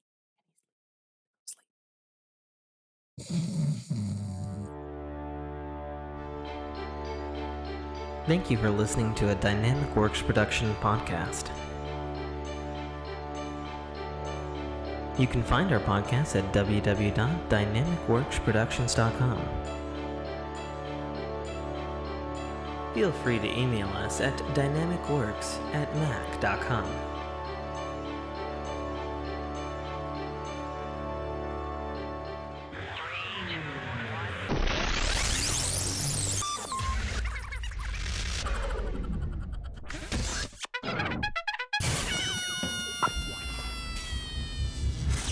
Armado, the voice of Guybrush Threepwood, and you're listening to a Dynamicworks production podcast. The Citadel, Arrival, is the first installment in a series of epic science fiction short stories reminiscent of the Pulp Fiction style. It's a fast-paced story that will take you through twists and turns that you will not expect, until they are thrust upon you with all the force, excitement, and chaos of a plasma cannon blast. The story follows Katarl, a nobody cog in the working wheels of a futuristic society run completely by Megacorp, a corporation that carefully runs and manages the lives of the people living under its sphere of power. On one of Katarl's few and far between days off from work, an outing he had hoped would be fun and relaxing turns into an explosive adventure that drags him kicking and screaming into situations and challenges that will make him question every aspect of his life. Watch this colorful tapestry unfurl as Katarl and his newfound allies find their way through this classic, yet oddly surprising tale of good and evil, where nothing is quite what it appears to be. That's The Citadel, Arrival by author Tim K. Trotter, available right now on Amazon Kindle Store and iTunes iBookstore for only $2.99.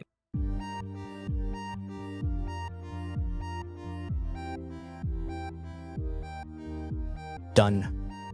And I'm also rolling on all my ends here. Sweet. Also because I had to change the output device on the thing that's routed through the kernel of the OS that does the recording. And I swapped my USB cable for this thing twice today. Yeah, so the one that came with, kind of short for routing all the way through the arm and underneath the desk. You're like, yeah, you should be fine with 3 feet. You're like, no. I think it's a 5 foot, but that's still not long enough. They're like, you're going to podcast from your laptop. Yeah. Exactly. No. No, some of us actually have. There we go.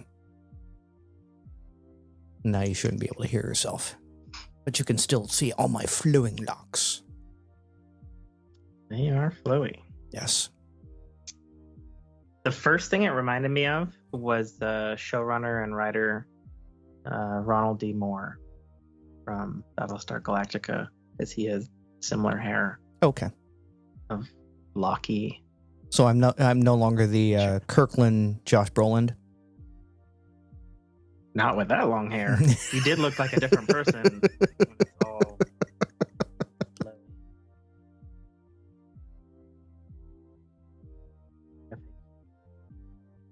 Yeah, I was hanging out with a family member of mine the other day, and he's like, "Did anyone ever tell you when you were growing up that you look like Anthony Kiedis?" And I'm like, "Yes, sadly." Oh, that. Red Hot Chili Peppers? Nope. Okay. I mean, other than that's a band that I've heard. You're young. Of. Okay. Fair. Fair. Thank you. Thank you for justifying my grays. Yeah, I know that's a band, and I know it's not related to the restaurant Chili's.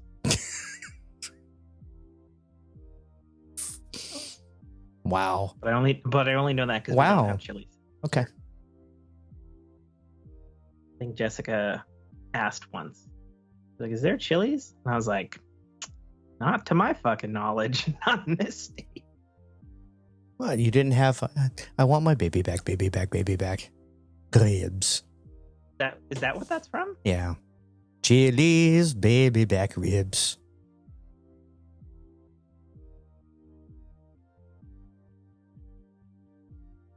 It's funny, like, after you told me you got this mic, I was like, all right, let me go and look at the reviews, and there were actually quite a few reviews of this particular mic versus your old gen and the new gen.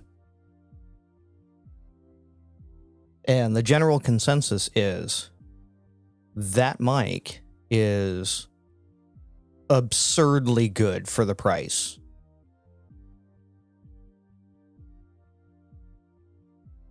Like, you can't find anything better, and the only reason that this one even comes into the competition is when you pair it with my mixing board and do the post-processing that's done on it.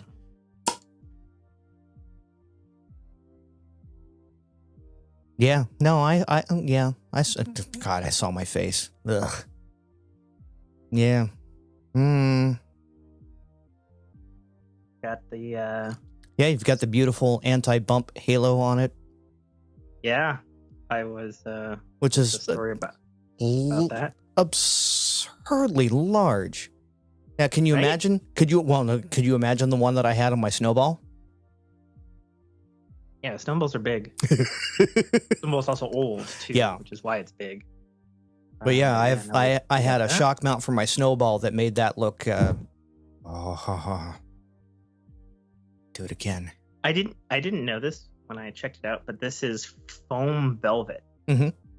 I'm like, didn't know that when I hit checkout on the $8 on Amazon. But looks fucking nice. Yeah, the anti-shock mount for the snowball was like, I actually, my original boom arm that I had upgraded because I put that thing on it with the shock mount on my blue snowball. And it was like, nah, it would just sink slowly over the course of a recording. Yeah, I see it. We have our pattern button. Mm-hmm. We have our built-in gain. Yeah, I'm sure you love that. I really fucking make all the lights do that. Stop it. I don't need to see your crotch. Thank you. Yeah, thank you. I promise. I can move my camera too. You can see me sitting, crisscross applesauce too. Oh, okay. So if I'm understanding how to do this right, I press hold. Okay, that does. Okay, that made you a little quieter on my end. Purple. Oh wait, no, that's probably balance. Hang on, is that volume or is that gain? I have to keep talking. Why would my talking have anything to do with your mic gain? Yep, no, that's gain. Okay, cool. Okay. So tell me where I'm good, or at least I sound like I normally would. You sound fine, like right now. Right here? Yeah. Right here, right now? Mm-hmm. Welcome.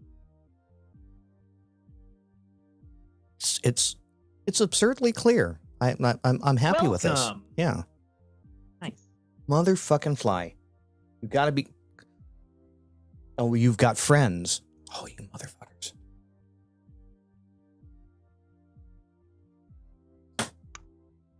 Fuck. What? I was putting the velvet thing back on. Oh, that got quiet. I'm not. Yeah. Because I changed the array pattern, so it's a flush button on the back, whereas before it was a big fucking fat knob. Hang on. You're a big fat knob. So that's. Oh, you sound fine there. So yeah, apparently you're on the wrong side of the pattern. That's Omni. There's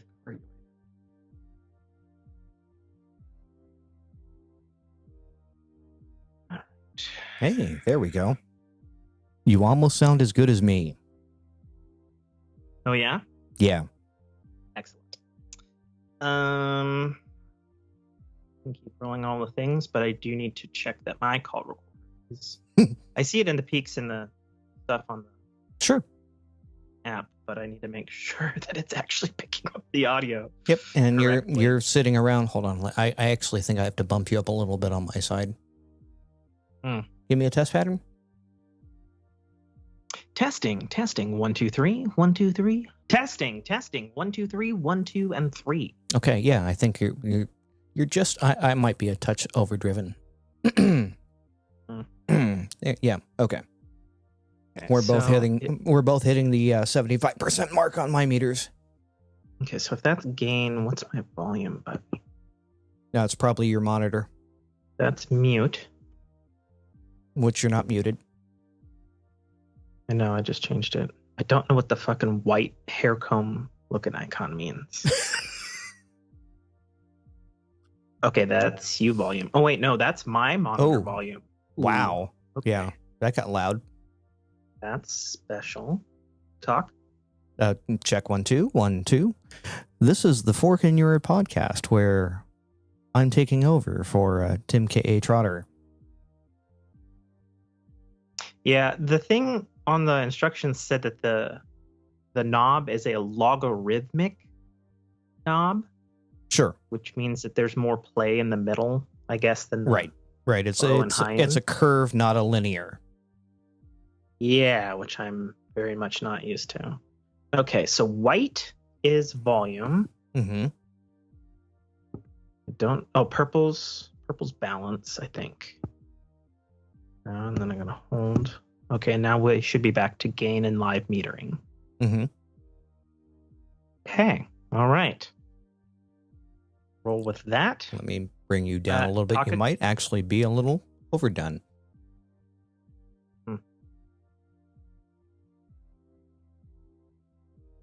No, that was quiet. Oh, that's okay. I was looking at the thing and I was going like bloop, bloop, bloop, bloop, with like the two little green dots on the bottom. Gotcha. Like that. And then I realized there's a plane.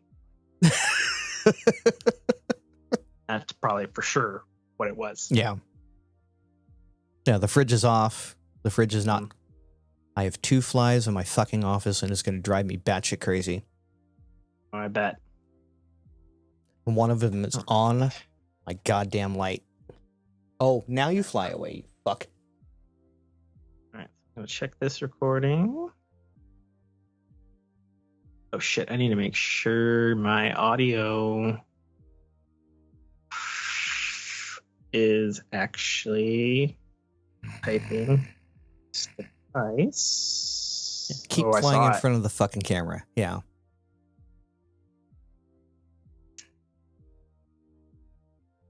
And on the fucking light. Oh, fuck. Well, that's curious. This is showing 2 Yeti X's. My sound outputs. That's okay. Don't know which one I'm supposed to select. Okay. And you don't hear the Mac volume tip tip, correct? The what? I'm hitting it. The Mac volume, it goes like tip tip. No, but I do hear some clickety clackety. Yeah, that's the key. Yeah, I just wanted to make sure that it wasn't coming through. Gotcha. The actual system noises. Nope. Not at all. Yes. Okay, cool. So then be able to hit play on this. This little fucker's mocking me. Okay, so that's your voice. Let's hear mine. I mean, I can get right up on this thing. a little reverby, actually. I'm not hearing it on my end. No, you probably wouldn't. I'm listening to the recording. My brain is having to. Are you just doing a straight local? Yeah, my brain's trying to think if that's going to be a problem in post. Okay. Let me pull up Logic real quick.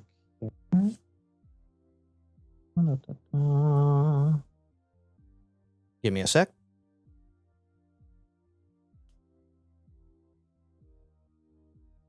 You can keep talking. I have you on ambient now. That's fine. Okay.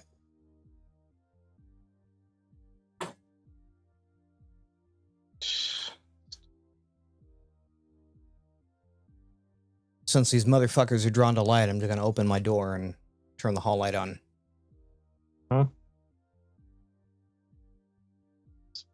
Audio is routing through this. System setting. That's fine. It's funny. I have a whole ordeal with the flies in the house. Like, I'll corral them with light. Eventually, I'll leave the bathroom light on. And I end up with like fucking 15, 20 flies in the bathroom. And then I'll close the door, open the window, turn off the bathroom light, turn on the porch light. They're all gone. You know, looking at your video, I was going to listen to audio, but then I was transfixed by your flowy hair. And I was thinking of what you remind me of. Did you see the long forgotten Netflix show Marco Polo? No. You look like 1,000 Eyes. 1,000 Eyes? He's a guy. He's a blind fucking ninja dude who teaches Kublai Khan's army. Gonna fucking make me look this up before show? Yeah. Damn. I think that's what I'm gonna introduce you with. I mean, with glasses, I've been called Four Eyes, but 1,000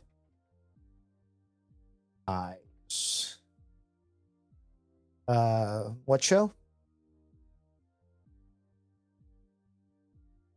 Marco Polo, Netflix. Marco. Oh, okay. 1,000 Eyes Marco Polo actor. 100 Eyes. 100 Eyes, 1,000 Eyes, whatever. Tom Wu.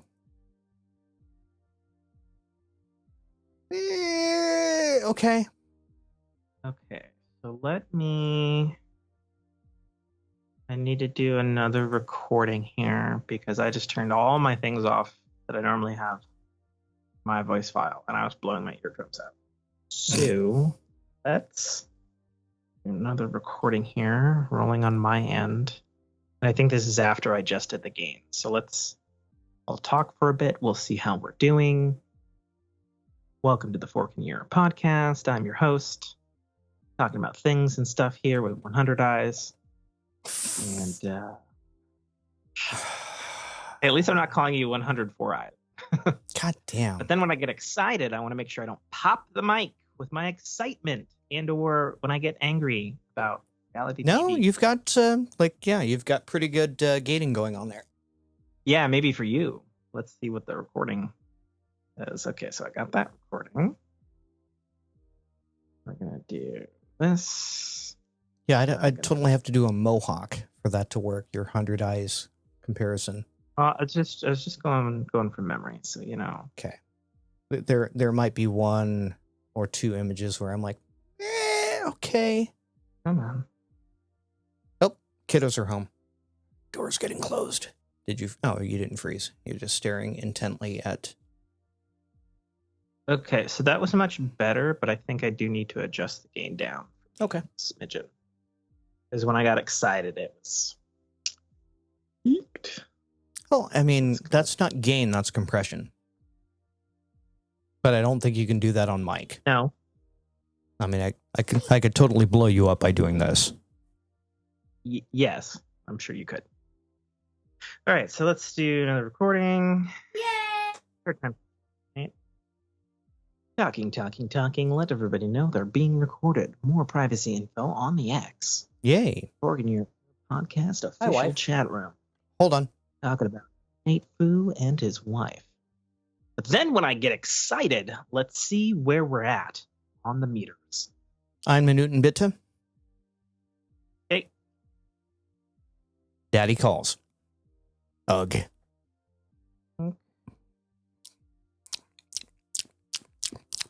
Okay, got it.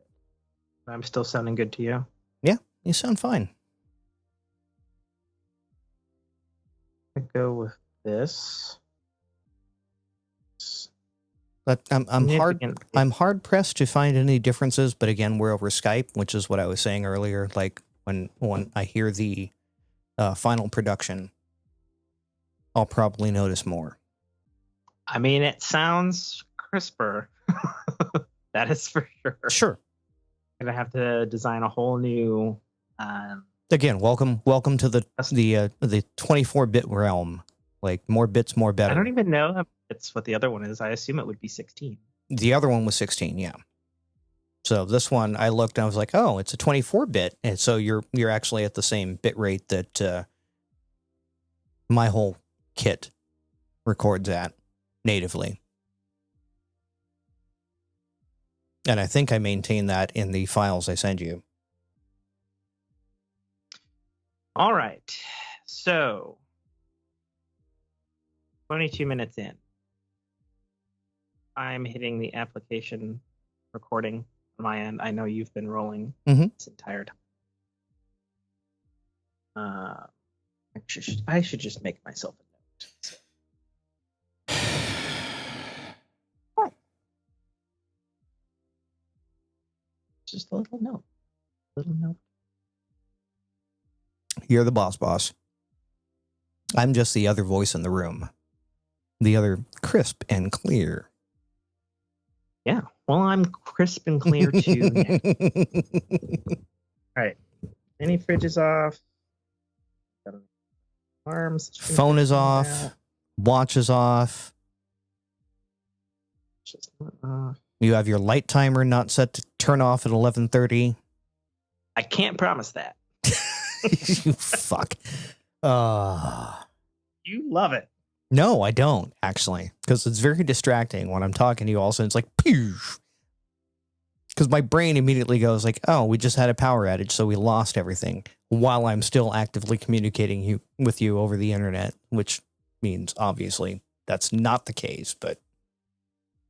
All right. Impressive. That's like grandma rotary phone on the wall levels of cord length. Standard length of the Sony MDR. That's impressive. I mean, I have it wrapped around the arm 4 times just so that right. Like I don't think I could. I don't think I could roll back and open my door without. Okay.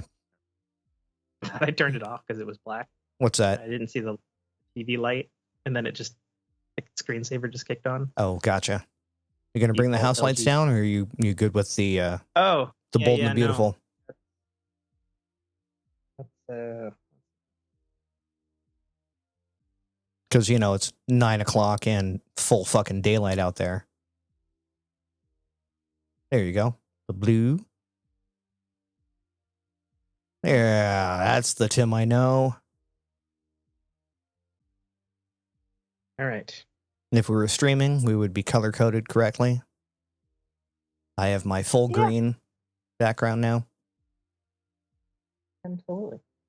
That fucking daylight just still trips me out. Me too. Even though it's less now. Well, yes, we discussed that. It was like sundown about 40 minutes. Yeah, we discussed that.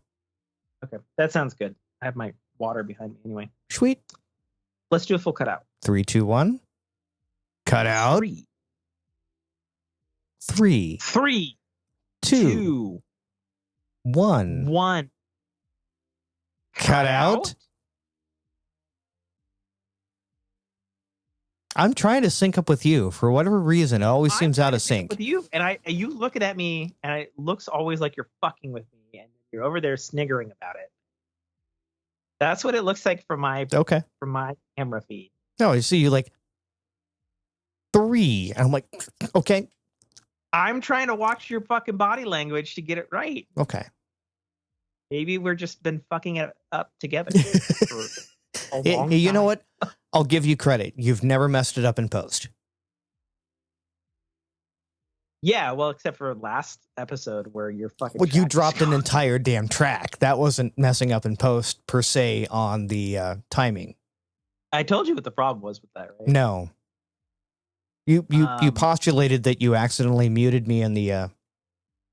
No, it wasn't even a postulation. It actually occurred that I muted because the track for the outtakes, and I edited that, and so I always mute the other tracks that I'm working on, or I mute the tracks that I'm not working on, just out of habit. Right. And I got to the end of the outtake. I was like, okay, render.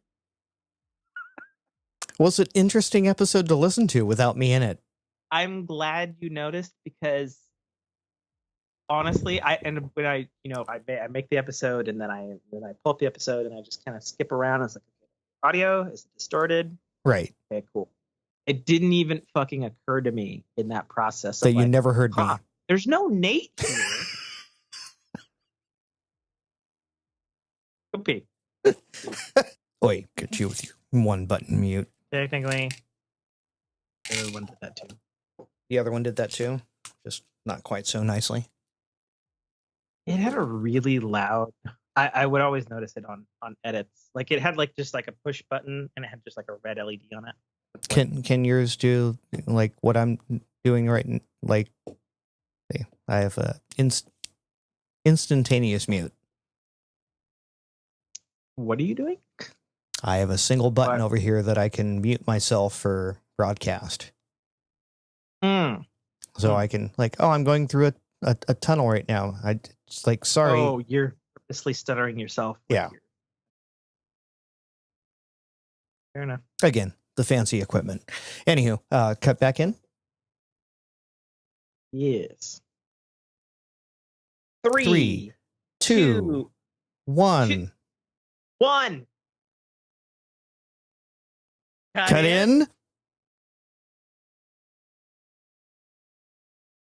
It must be something in the delay because that's a really bad cut in. We need to do that again. Like I'm gonna do that. And I'm gonna be. I see his waveform here, and here's mine, and there's this much fucking space. Are we doing this on the visual? Because I'll do it on the visual. On 3, 2, 1. Cut in and cut out. Whatever. Okay. Good.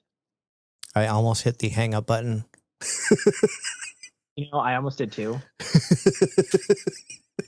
Well, and we're out. I'm doing a lot of business meetings on Skype these days. All right, I'm stopping the recording on my end.